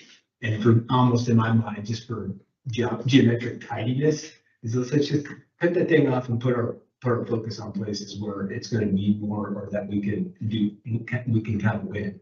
Those are some of the thoughts that I was having. That was, Better connected. yeah. Any other comments? We have a motion from the board. Reminder that this is, whether you approve it, is to recommend this to the Board of Aldermen for approval or disapproval and adoption. So we are just making a recommendation to the Board of Aldermen. So what's pleasure? Mr. Chair, I recommend that we approve the change from R20 to highway commercial. I think it's R20 right now. And recommend adoption of the zoning map to the Board of Aldermen. Yes, and an update to the form. Thank you. I'll second the motion. What's been made and seconded? Any further discussion? Hearing none, all in favor, signify by saying aye. Opposed? Abstained? Motion carries unanimously. Thank you very much. I'll read the statement of consistency. The City of Southport Statement of Consistency and Recommendation. The City of Southport Planning Board hereby recommends adoption of the proposed zoning map amendment to the Board of Aldermen and finds that it is consistent with the city's 2050 comprehensive plan adopted October 9th, 2025. More specifically, the proposed amendment is consistent with policy 7.2, support existing small businesses, encourage new businesses. Policy 7.4, pursue a balanced economy and retain and attract young people and families. And policy 7.5, develop an economic development strategy that focuses on improving the tax base. Planning Board recommends that the Board of Aldermen approve the zoning text amendment, and the statement of motion was passed. We'll sign that later. Anyways, great. Thank you. Sure, I'll be working next week. Now I owe you some money, evidently. Well, that was one of my questions. I called Wendell about that today and said, I see a receipt for 500 and then 750. But Wendell and I also spoke. I'm curious, where did you see that $500? You've got it on as part of your application. Where did you? I have no clue where I downloaded that application. It may have been on my computer from the previous time, and I just filled it out, turned that in, paid my 500. So I'll Because I noted that it said 2018, and I know our fees have changed since then, so I'll remedy that this week. okay. I think there was like $1,000 penalty for that too. But thank you. Donate land for a school and. If you're offering, we'll take it. Don't say that, we're on air. It'll be in the minutes. Thank you very much. Thank you. Appreciate it. It's a great deal. Wendell and I had a conversation today, speaking of fees. Wendell did a fabulous job of putting this package together with all, he's the one that goes out, takes all the pictures, puts the whole report together. And my concern was, are we charging a proper amount of fees for the amount of staff work? So this costs $750 now. It's not a large project, but it's still, how many hours would you say you put into this roughly? 20? Maybe 72 plus 96 hours, How many? 96 or so So, for this one case. yeah, and it's a great amount of work, and I think as taxpayers, we don't want to subsidize developers, and we should be at least matching what staff time costs. And I feel very strongly about that developers should pony up the money adequately to meet the cost of doing this sort of thing. So I've asked Wendell just to keep an eye on how much time he spends on these sort of projects to make sure that our fees are correct, and then that'll give us some ammunition if we have to go to the alderman to, no? Now you're near that. Huh? Yeah, so anyway, so it gives us some ammunition to go to the alderman liaisons to say that we should be up on our fees a little bit. I don't know if we should be looking at other communities to see what they charge. Seems to be the thing to kind of match up. But anyways, I'd open it up to the board if you have any thoughts on any of that. I think we need better data on the amount of time per application or type of application, Okay. such that we don't get negative feedback related to the amount of fees without some type of just backing. I agree. Yeah, I agree. think realistically, just using some numbers, I know from business, he spent 100 hours, you can charge $10,000 if you can cover all of the expenses, including his overhead and his benefits and everything else. we're never gonna charge that lump fee. The idea that we're covering their costs with fees is just not accurate. But this goes to other elements of the UDO work that we review and monitor. I don't think we have appropriate levels of data related to our overall efficiency, related to planning, such as the number of applications opened, the number of applications closed, the number implemented or started on implementation. And I believe that the planning board is entering a new era in which we are being project and numbers driven so that we can make better decisions. Right now, that has not been in place, in my opinion. It may be, but it's not clearly shown to me. So I love the idea. I think that we need to do better tracking, and we, the planning board, should establish some of those gates that relate to planning and implementation, execution, and enforcement. And even though enforcement is a separate division, we're not tracking to see if we go all the way through from start to finish. And I see Ed's nodding. Yeah, I believe there is a topic of metrics that's going to be discussed. This would fit right into that, I believe. It is. Yeah, so I worked with Wendell and Mo on the agenda, and we're almost there. I would take, as Wendell and I talked today, Jay, where it says planning board updates. We've got some documentation here, some of it's also on the agenda, is to really create a staff report on a monthly basis that talks about the zoning updates. Some of them are here now on page 96 of your agenda package, that would show what's going on with the things that have been through, what's the status, what's in the pipeline, meaning what's going through, what's in a complete application. We don't want anything that's a bullet that says here's the rumors, but we really want some kind of a pipeline report, as well as project updates, legislative updates. So we're almost there. So what I propose to Wendell, and I would talk to Mo as well, is not have to have all these different lists of zoning updates, planning board subcommittee updates, on and on and on. These will all be on your monthly report, which will provide a dashboard to what we're doing. But there's also some work that Doug is going to talk about tonight, too, from a dashboard perspective. So why don't we do, Wendell, why don't we do the zoning updates first, and then we can run into the other parts of this. Yes, Mr. Chair. Did you want to talk about? Well, just give it really quick, because one of the ones that concerns me is, under the zoning updates, I saw that. Chair Ashland, Yeah. you still have a third item in your business you haven't touched yet. You're Just trying to keep you on track, sir. Okay. Thank you. God, I thought we'd get away with it. North Carolina School of Government training opportunities, for those that have been keeping tabs on your emails. There's one coming up, I have it in my book, planning, and I think it's Planning 101, which is out at the North Carolina School of Government, coming up. I think it's September 1st or somewhere around there. The city will pay for it if you're interested in going. Originally, they had it as a 2-day class. I reached out to them and asked, because they were 2 morning classes, one after another. I said, why aren't you doing this one day?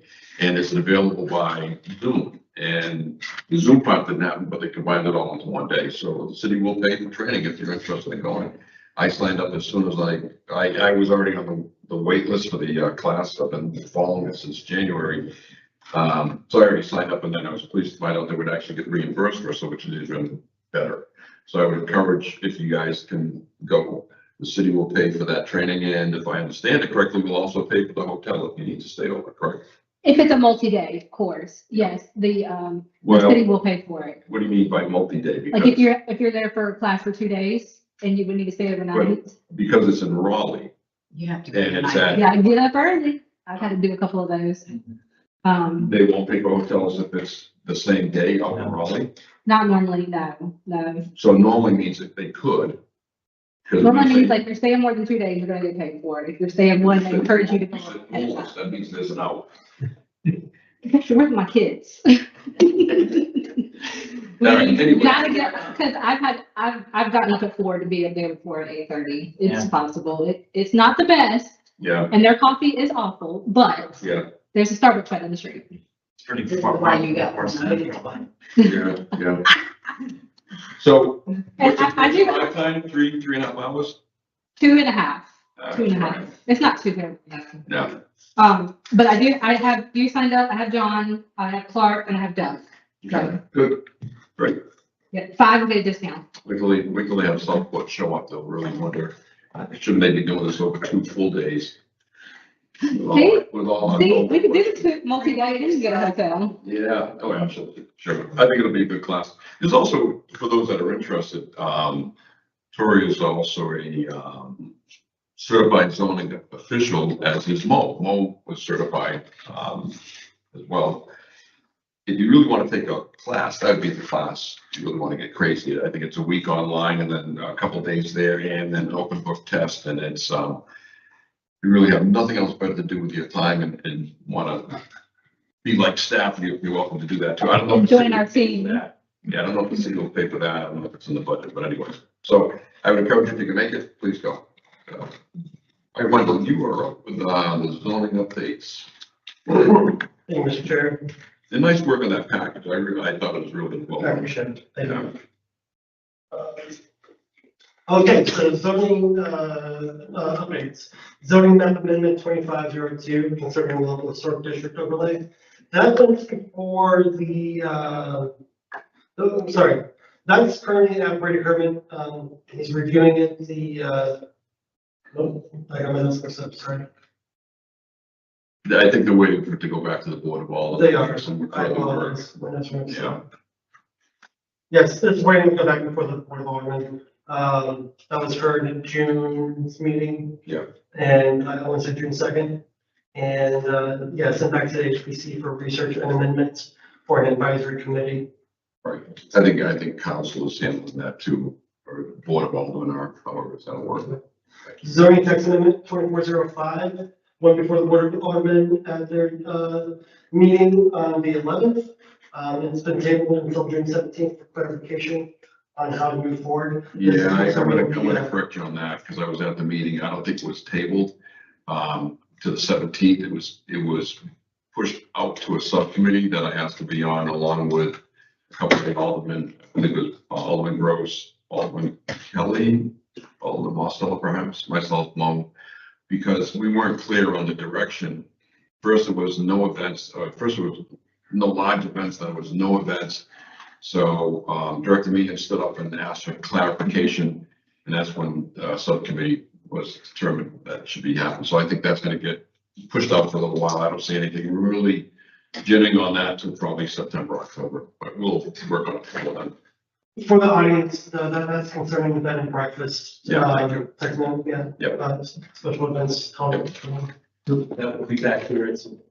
Yes, yeah, unless it just dies. Yeah, which the bottom of them could just say, we don't want to leave it as it is. Zoning text amendment 2604 concerning local vendor or food truck. That did go through the public hearing, on June 11th and was adopted. It's reason. And, 2602. 2602 Yacht Basin overlay also went before the public hearing, June 11th, and was adopted. Great. I don't know what project 2050 UDO update is. That is trying to set up a subcommittee so that we can set some metrics on what's going to be required. What we're looking from a planning board perspective in the UDO rewrite. So I need to set that up along the way too, to see who might be interested in serving on that subcommittee, which will help formulate, working with planning staff on what this board, because we use the UDO as our guide, what's going to be required, when we go up for an RFQ for the rewrite, we want to have a voice in that rewrite. Understand. And then, do you have information on item 6, planning board working meeting, general metrics? That would be the same thing. Same. Yeah. Yeah, the UDO has to be rewritten. We've been approved last fall. And we probably should have already been working on some of the low hanging fruit. We have to some extent, but I think we can pick that up as well. But it's finding out, the budget's been approved, the money's been approved for it. So now we'll start the RFQs. So if anybody is interested in serving on a subcommittee, let me know. That'd be like now. I'm good. Maria, do we have a third? UDO rewrite, for the metrics, not to drive the bus, but to make some suggestions on what we would like to see from our experience. Okay, thank you. Perfect. All right. So that leads us to legislative awareness. House Bill 369 concerning parking lot reform, stormwater control. I spoke with Will about this. She informed me that because we are in Kama County, i.e. part of Brunswick County, one of the 20 Kama counties in the state, this does not apply to us. So what that was, if I could jump on to what you're saying, the legislature is looking for, to undo any, we talked about this last month really quickly about having a not required certain amount of parking spaces and things like that. So businesses would have to have 12, 24, 50 parking spaces. Since then, they've carved out some exemptions, and one of them is that being one of the coastal communities that fall into Cameron would not fall under this carve out, if you will. So it would stay, we would still use our UDO for the amount of parking spaces that a business would require. And then House Bill 1047, Regulatory Reform Act of 2026, that does apply to us. It concerns following bullets. Expanding funding for affordable housing projects, encouraging private partnerships to increase housing supply, streamline zoning regulations to facilitate faster construction, provide incentives for developers to include affordable units in new projects, support local government in implementing housing plans, and enhance resources for housing assistance programs for low-income families. So that's something that we're working with. On the, in the document, we've added links. One of the best ones is the North Carolina Association of County Commissioners. Every week, they come up with a legislative update on Friday, so you can actually see what's going on. It won't tell you everything that's in the pipeline, but at least tell you what's changed that particular week. So it's worth going back and looking at some of the previous ones. Just to see what their thought process is, so keep up to date on those. Are those the links, Chair, on page 98, or was it? They are on page 98, yep. Yep, and you can actually go into the General Assembly one too and see what they're working on, as well. All good links to use. And that leads us to project updates. Attorney Herman is reviewing the land disturbance and soil erosion ordinance right now after Director Meehan and our stormwater engineer been working on that. We hope to have that to you guys before the end of the summer. But he's looking for legalities, essentially. Yes, ma'am. The question that I raised in the minutes last month was, how does this impact individual residents? And the comment from Ms. Meehan was that some may be impacted in removing dirt or adding dirt to their location. We still do not have that criteria, and I guess that's for the Board of Aldermen. But in things coming forward, the expectation that impacts our residents, we should have very specific criteria. When will it impact a particular individual resident versus a developer? If they move 2 tons of dirt, 1 ton of dirt, take your pick. You know, they fill in, we have a number of individual lots that are sunk, that are very low. And in order to build on those and not have flooding, you would have to bring in a tremendous amount of dirt to get 4, 8, 10 inches. And so that criteria should be presented as part of the UDO. She did not answer that question. And I would imagine that that question could come up before the Board of Aldermen, just because their voters would want to know, hey, when does it impact me, right? Yeah, great point, man. Thank you. You're welcome. So recently, Brunswick County held 3 presentations, Nate provided an update of their UDO modernization projects. Presentation included an overview of the draft plan, feedback received during the public input process, and what types of changes or updates are allowed or restricted under current state laws that govern local government's planning and zoning authority. They expect to have a new UDO sometime this summer. It was interesting going to the meeting, because they really didn't change anything other than rewriting it because of downzoning concerns. So they really, almost like a rewrite. I don't know that they strengthened anything. I don't know that they weakened anything, but it just is worth, when they do this, for us to use that as a nice example to us, what we can look at from a structure and things. So, and even more than if you're looking for metrics and things like that. I'm actually more concerned that there wasn't a lot of change related to that because I believe we need performance objectives, right? What do we want accomplished or outcome in order to meet the vision? And my understanding from some online complaints, social media has its pluses and minuses, was that they felt, some people felt the only thing that changed was the name based on the consultant.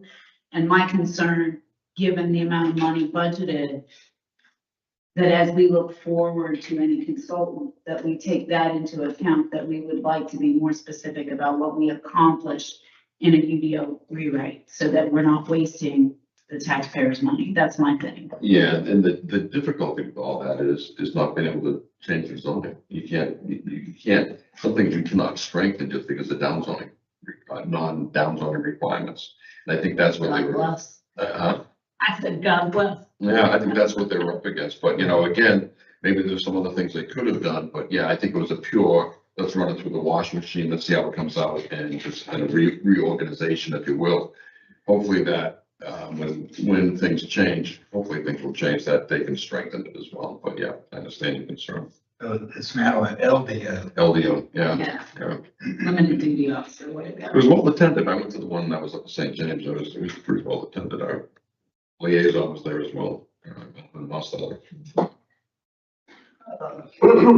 City is participating in the NCC, or excuse me, the RCC program, which is Resilient Coastal Communities Program.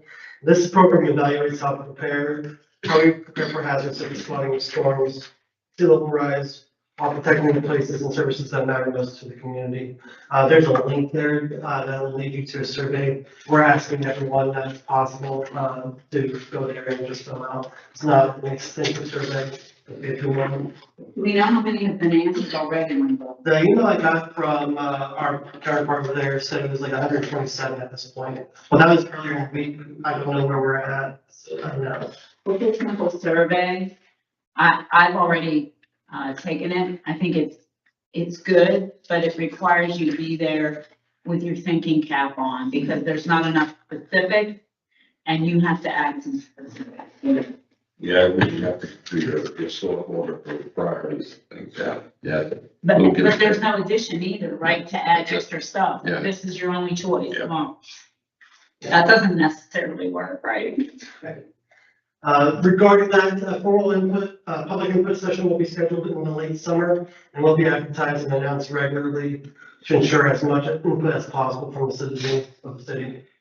This project is fully funded by a grant from the RCCP and the Division of Coastal Management through the General Assembly and the National Fish and Wildlife Foundation. Next project, staff has attended the Rural Technicians Coordination Committee, RTCC meeting on Wednesday, June 3rd. The PA prioritization for the State Transportation Improvement Program has started. Project lists are being rolled out and will be available in the next week for the RTCC review and point assignment and recommendation to the Regional Transportation Advisory Committee. And then our final project, the multimodal acceleration plan, has been distributed to the NCDOT IMD staff for review and comments. Staff are currently reviewing the final draft plan for comments. Upon completion, the plan includes project details for prioritized pedestrian and bicycle improvements, including cost estimates and funding opportunities. The list of prioritized projects helps communities be more competitive for grant funding, and multimodal grants from NCDOT funds the plan. So there's that. Our last regular Board of Adjustment meeting, which is held every fourth Tuesday at 4:30 in this venue. The last one was May 26th, and it concerned our previous major site plan project. At that time, there's a special use permit 2606, in which they had to go before the board to be able to be permitted, for multi-dwelling or multi-unit dwelling, multi-dwelling units, projects within the. They were issued that special use permits.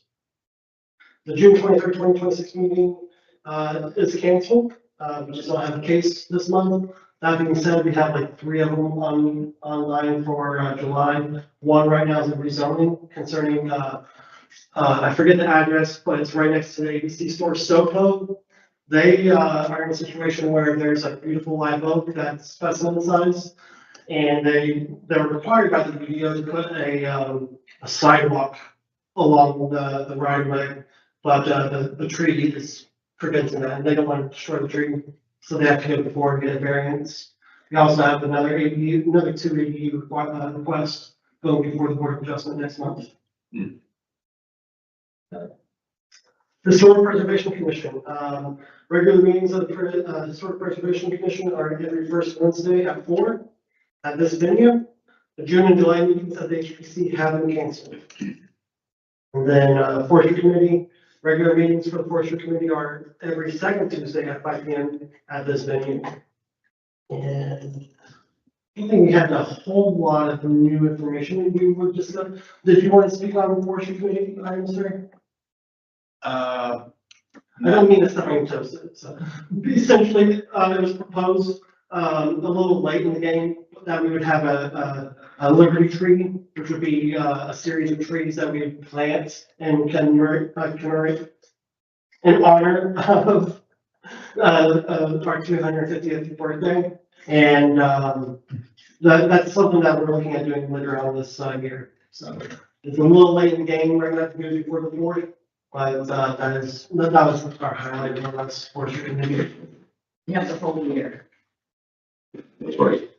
Or you just have to have 251. Yeah, it'll be In 50 years, they won't remember. well, like 1900 isn't the 20th century, so maybe like without logic, 251 is really the 250. There you go. All right. Next up, the awaited dashboard, development dashboard. Thanks, Cheyenne. So as all of you guys know, I've been honored to work with Mr. Lane regarding a GIS project that's going to track our developments in the city. Actually, we go back to that. Thank you. In my research, this is what I came across is from the City of Loveland's development tracker. And do you mind if I play with your computer? Thank you, ma'am. Second child top is the working dashboard. Good to go. So what we're looking at here is called an experienced builder in ArcGIS online. Essentially, it's creating a web map, or not web map, but a website without having to do code. And I'm not a coder, so I thank God that this is an avenue I can do. And right in the middle is what's called a web map. It's interactive. And all these little dots in there are different developments. Do a quick rundown on this. And then if we look to the right, where my mouse is, these are the different cases for the developments. And I will send this link out to everyone. But what I'm really showing you, this is what we're aiming for. We want to develop something that's similar to this. These are all case coded, color coded. Let me just pick one random case. What's going to happen is it's going to generate on the left side of the screen the details of that case right here. What city is this? Loveland, Texas. So this gives a quick project summary, and then it allows you the ability. I don't want to open up another tab, but if I click that hyperlink, it'll provide the detailed plans for Sugar Creek easement vacations developments. Also gives the project planners information so that if there's anyone in the community that has questions about Sugar Creek they can contact that planner and get the full story. This is all case, color coded. Red is commercial with, public review. Orange is commercial without public review. Those will be our minor site plan reviews. And then, commercial projects that are approved are green. The house, the houses look like our icons are different types of residential reviews. One is, with public review, the other one is without. And then the green one is for, projects that have been approved. This project also incorporates, and while this might be something we pursue down the road, much down the road, this incorporates the stats about development throughout the community, from the time that they started measuring up to my moment. And another great resource is that this project allows citizens to access all the other pertinent links that are required for the community to thrive. We would have a planning land use link so that people can contact me directly or direct me in. They have questions. We would have an applications link. We would have a link that would bring people to all of the public meetings. We currently have all those things now, but they're not necessarily in one place. They're in multiple places on the website. Not easily accessible or findable. I find that this isn't actually what we have already. What we have is great and it is the norm, but this just is a little bit more stringent. Yeah. Again, this is what I'm shooting for. This is the moon that I'm shooting for. But as Doug and I were talking, we're right now trying to get into orbit. And what that looks like is this development dashboard that I've created right here.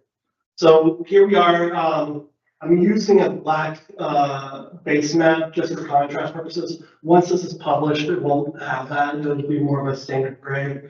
But this is our basic zoning map as we see it now. And what's unique about this zoning map is we have different layers here.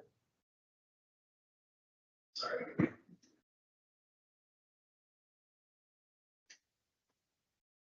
So we have a municipal boundary layer, city of Southport zoning layer. We have an address layer that when I turn it on, you'll see why I have it turned off because it's crazy looking. We have a roads layer.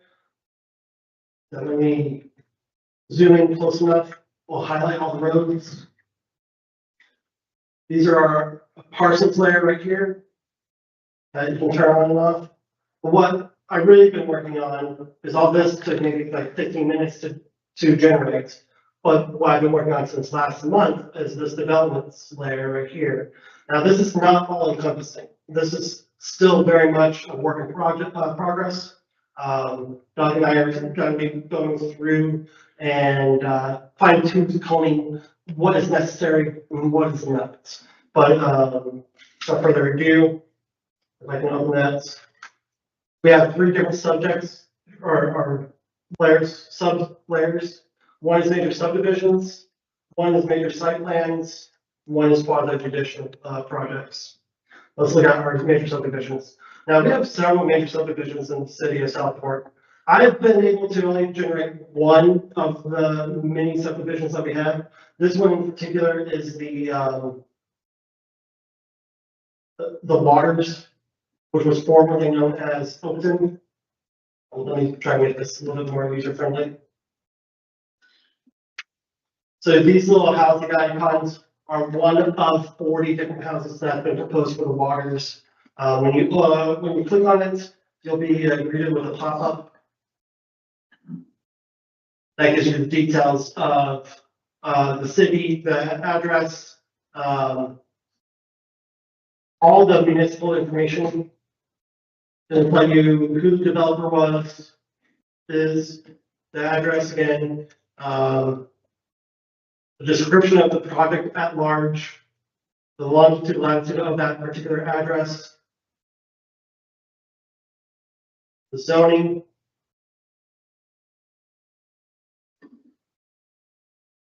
and et cetera. As you can see, there's a lot of ancillary information there. Again, Doug and I are gonna go through all that with a fine tooth comb, what is necessary, what is not necessary. What we want to avoid doing is saying, hey, you know what, we really don't need town code 0325 here. And then 6 months down the road, we're like, holy smokes, we could really use town code. And now I have to incorporate that for all the projects, you know. So we're giving it a lot of consideration for each one of these things here. So again, this is just the waters.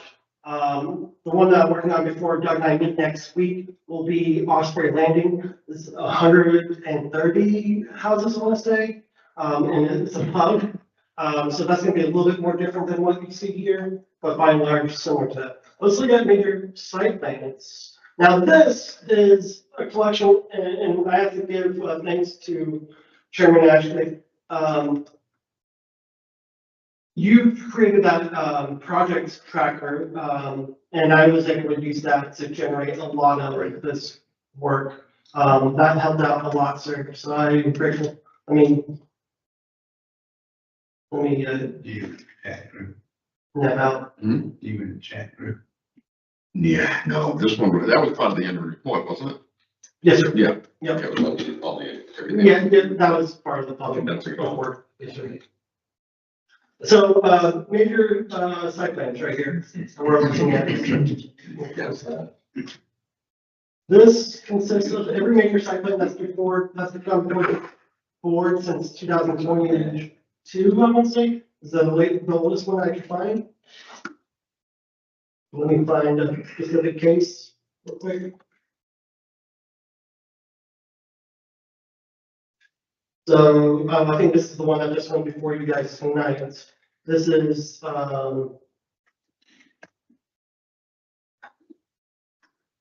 second. I'm sorry, I'm navigating a computer I'm not familiar with. I apologize. Yeah, it's an apple. I was gonna say anything. Papers, and choosers.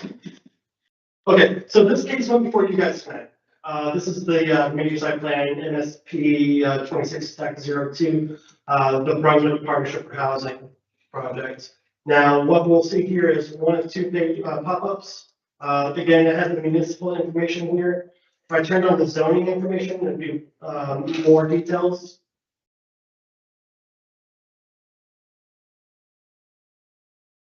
It gives the acreage, the address, who the applicant is, case number MSP 2602, case planner, which is me, density per acre, the description, longitude, latitude, all that information right there. And then my job now is eventually to create this thing where it's standalone, as the projects come before you guys and get approved or denied, I'm able to just that into the week, type in that status change. Yes, ma'am. I think this is really great and it reflects different applications that are coming to fruition. But to me, this is a lower level, Wendell. One of the things as a planning board member that I crave is knowing the number of developments that are either started, under review, and those that are ending. I'm a summary person. I want to see trend. For example, in planning, not knowing how many major developments are out there, whether they're already approved or they're coming to the board, creates a very vague knowledge of what we're getting in finances related to the city, where our planning needs to be, and the impact on the UDO. Summary totals help us to go, and you've used this example before, almost every Board of Adjustment meeting has an ADU, right? Summary totals help us to see a bigger picture. This is great for drilling down to get additional information, but without a summary picture, we're really flying blind in the direction that we need to go. So I would strongly encourage you to look at where those reports will come from using this application so that the board can pull that data, look at it and say, okay, great. In the last 5 years, we've had no growth in the city, or we've had 20% growth, or we've had negative growth, right? Those are the things that today we can't see as we try to make decisions. Great point, and I want to address that with saying that this example right here, Further Insights, eventually, once we get the baseline up and running, that is for public use. Yeah, that's our first pillar. And then we can use that data to generate the statistics that you're talking about. I recommend not going too far because you'll find problems in that data as you begin to pull it up. You want to test drive some of the summary data to make sure it makes sense. I wouldn't put everything in and then try to pull a report and maybe it doesn't have the information that you need. You might want to test drive or identify some. Yeah, smoke test, yeah. Just a thought. Yes, sir. Thank you. So major site plans, quasi judicial right here. Let me pull that up for us. There is, Bob, I do think that is, you really do want to focus on that, because just as an example, with the stormwater, the sewer management issue where they were stopping permits, one of the biggest questions everybody has, okay, well, how many homes are already allowed to move forward? Because, you know, you're hearing these builders are getting out of business, there's no work. There's 10,000 homes that are already set to go. You got to build those before you run out of work. But nobody could pull that number together. And so I think when you look at these things, the ability to quickly pull together and synthesize, this is actually an impact. You know, if we were to stop all development today, okay, how many permitted homes would have to not start construction? You know, Those are the kinds of things that really would help out. I do worry, similar to Maria. I don't know, just say board member Horton, is your data even in a state to be able to do that? And I agree with her, do some test driving, just trying to learn some of the systems. I was going around and, I mean, I found homes that have a Corps of Engineers permit and don't have a CAMA permit, and they're in construction.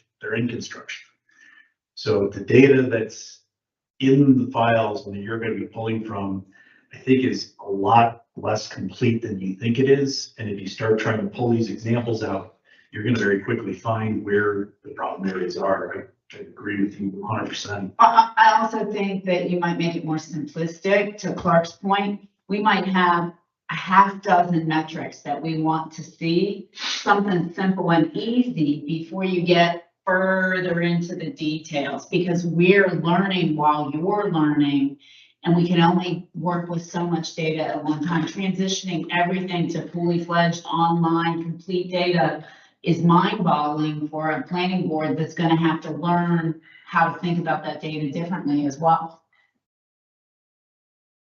Just a thought. Not a sermon. yeah, no. it's a That good thing, point. the scope of this job or this project is just much bigger than what I understood it to be. I thought we were just doing a development tracker of what has been approved. So I apologize. No, No, you're on the right track. You're You're on the right track. But You are on the track. we're trying to help too. Either add or subtract. But to Clark's point too, after this last, plan was turned down by the Board of Aldermen, I went out, because I was looking at traffic studies, to see where is the aggregated data. You can't get it. I could find it nowhere that says, these are all our developments, this is how much traffic they're gonna generate, and not just us, but also outside of the county. That would actually give you a one-stop shop that said, this is what we think 211 is gonna look like, in 2050 type of thing, and, just couldn't find it anywhere. So anyways, I think you're on the right track. No, that's just a, but I'm just saying, I think you're on the right track. I think you can smoke test it along the way, that when you get when you get one or two developments in, do your high level 50,000 foot view. You're gonna find, the tough part about data is that it's always kind of done this for a living. You're gonna find the holes and just have to start plugging the holes, and that's gonna take time. But I think you're doing a fabulous job. Are you learning something? Yes. Are you having fun too? I asked you that last time and you were. No. No, I enjoy the process when I understand the scope of work that I'm supposed to be doing. Yeah, I think you're on track. I think you're on track. I think you're getting the base data. collecting it and then doing the high level, and Doug's leading the charge with you, so I think both of you are working just fine. Is there any way to automate the uploading? Like, have you been able to automate the uploading of data in any way? Not yet. Not yet. That's That's still up. Yeah, that's a whole, well, that means you'd have to have an application all. Not even coding, which again, I'm not. Yeah, that's an interesting question.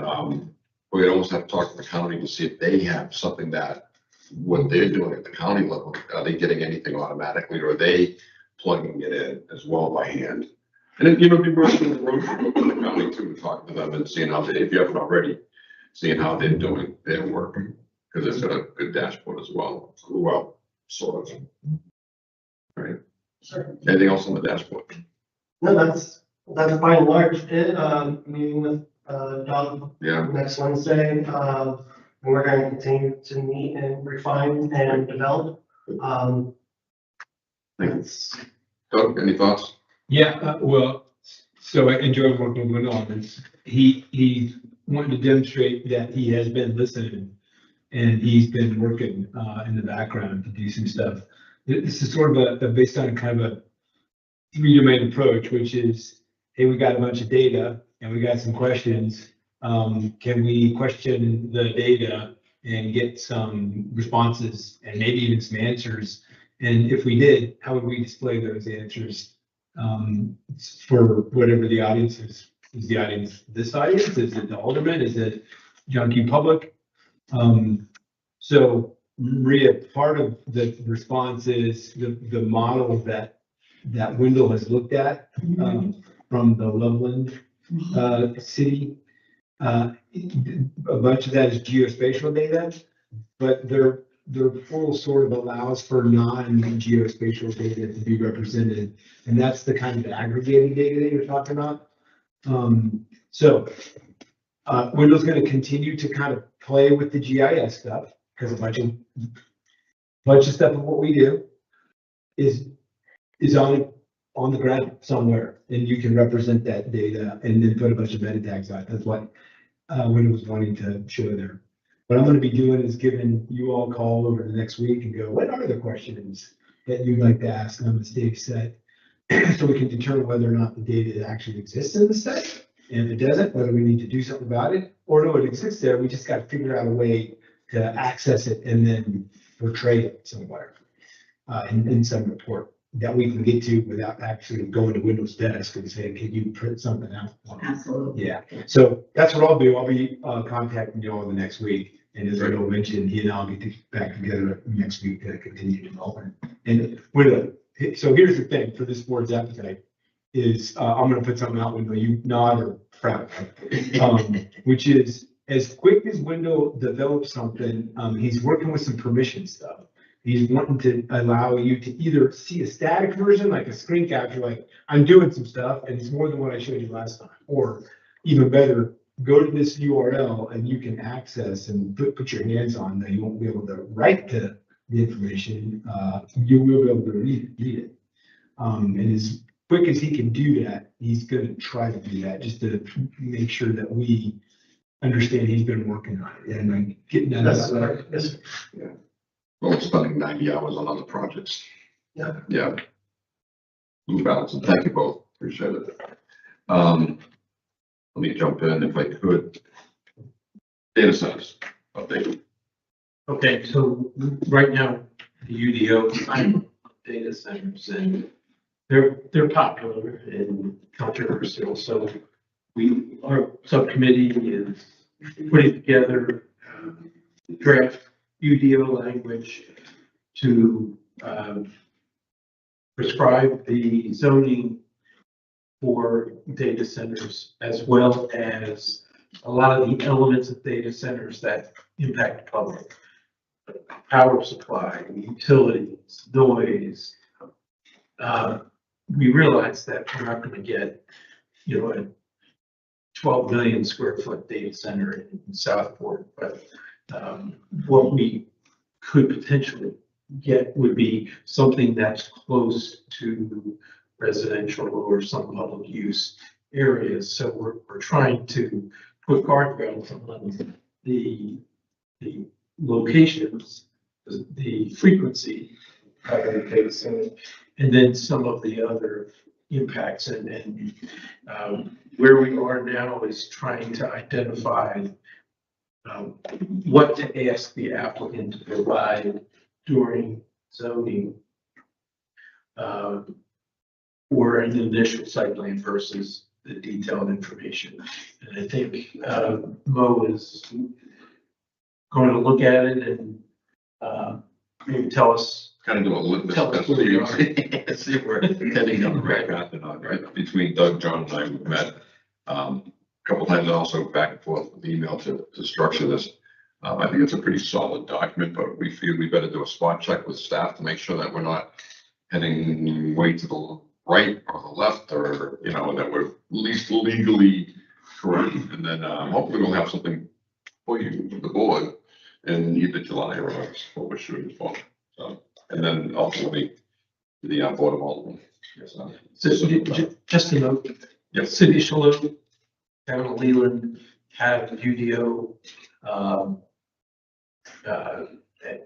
guess, guardrails for data centers, but both of those jurisdictions have an industrial park type area that they assign for data centers, which of course we don't have. So, And I think that if I could add to that, you know, the whole thought is you're gonna put it out in the middle of a cornfield, and well, we don't have any cornfield, so it's not gonna happen.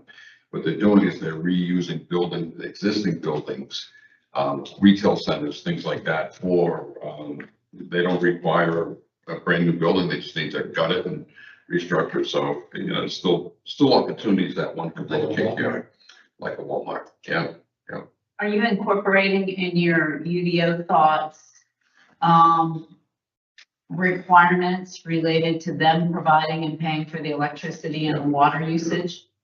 Yeah, I don't know how much we can do, but we're concerned about, as we've seen, we've done a lot of research on this as well, how other communities are left holding the bag because the utilities are giving discounts to data centers and the residents wind up paying. So we're doing our best with that, as well as the water. Water's a little bit different because you have to use county water, so. The other issue is the buffer zone Yeah.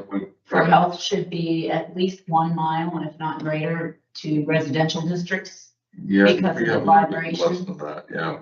Yeah, the vibration one is just one that just came out. I just saw her yesterday. I'd be looking at the health consequences. Yeah, The Epic Times 2 weeks ago, maybe 3, had a big article on data centers, but it is the vibrations for health and any EMP, electromagnetic frequencies and pulses that come from the data centers that create the health issues. And so the distance is at least 1 mile when you look at that. So I would kind of look at that as part of our buffer zone, or what else you can do to push back the frequencies. Needs to be 3 miles offshore. I've heard that some of them, they are looking at sinking some on the shelf. Yes, I've heard, I read a report that some are requiring data centers to be submerged in water so that you're not. Yeah, interesting. sound travels pretty well through water. Yeah. Thank you, John. Allow people to have their own industrial level energy generation source. I mean, a lot of these data centers, it's not that they're connected to electricity. They have their own gas turbines on site, and I mean, not 1 or 2. Yeah, I think that was one of we prevented that from happening. Yeah. That they could not do. That's already in there. Okay. Yeah. Yeah.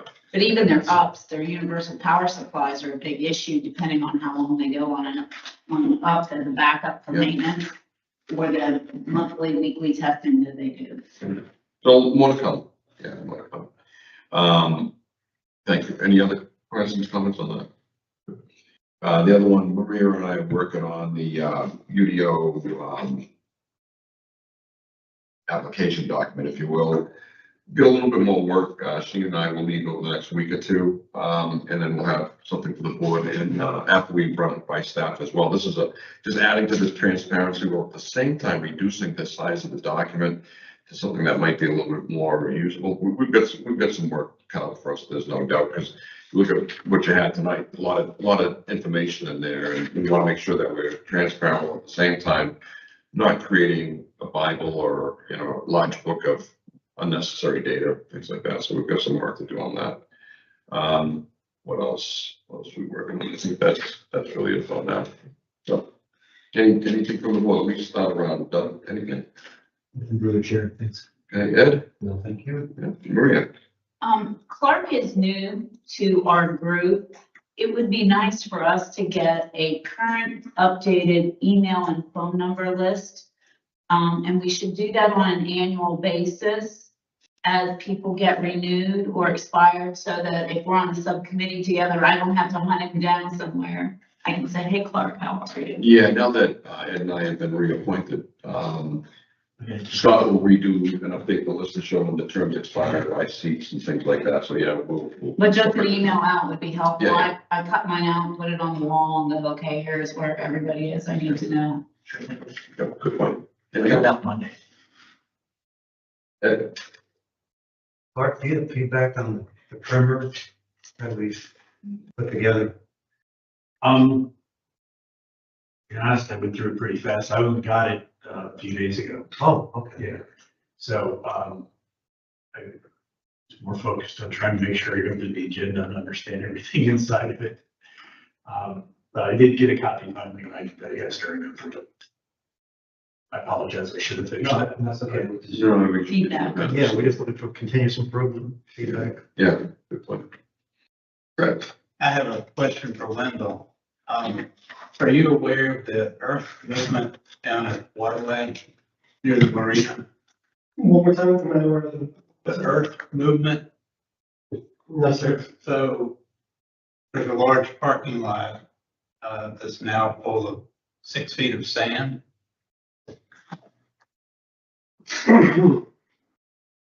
Would you, do me the courtesy of emailing me these details so I can look into it? Yeah, it looks like this. It's 6 feet. There's a big parking lot that's adjacent to the loop where you. Indigo, down in Indigo, Yeah, Indigo Marina. Yeah, I'm not aware of what's going on there. I'll look into it. I have a slip down there and I drove down there the other day and I was like, wow. Yeah. No, I'm not. Maybe just doing some growth prep. I don't know that they need a permit for growth prep, do they? It's a stock. It looks to me like they just sent 6 feet of sand on top of the pavement. They're so kind. I think there might be a CAMA development, a CAMA general thing associated with it. Yeah. Let me look into that. Curiosity. Yes, sir. Okay. We'll look into that. Anything else? Procedure wise, does the chair intend to be the chair? We will have that on the agenda for next month to redo the board as we did last year as well. Yes, that'll be on the agenda. As well as Ed and I will get sworn in again. And we'll finally have a stable board, you know, which is great. So good question. John? No comment. Clark? All good, thank you. All right, having fun? Yeah. Good. I don't have any comments either. If you have any questions, reach out to staff as always, and I think that'll be it. I'll entertain a motion. It was a good meeting, good questions. I thought it was well done. And it was as well. So without any further comments, can I have a motion to adjourn, please? Motion been made, second, all in favor, excuse me. Motion been made and seconded. Any further discussion? Hearing none, all in favor signify by saying aye. Aye. Opposed, abstained, vote motion carries. Thank you. We are adjourned.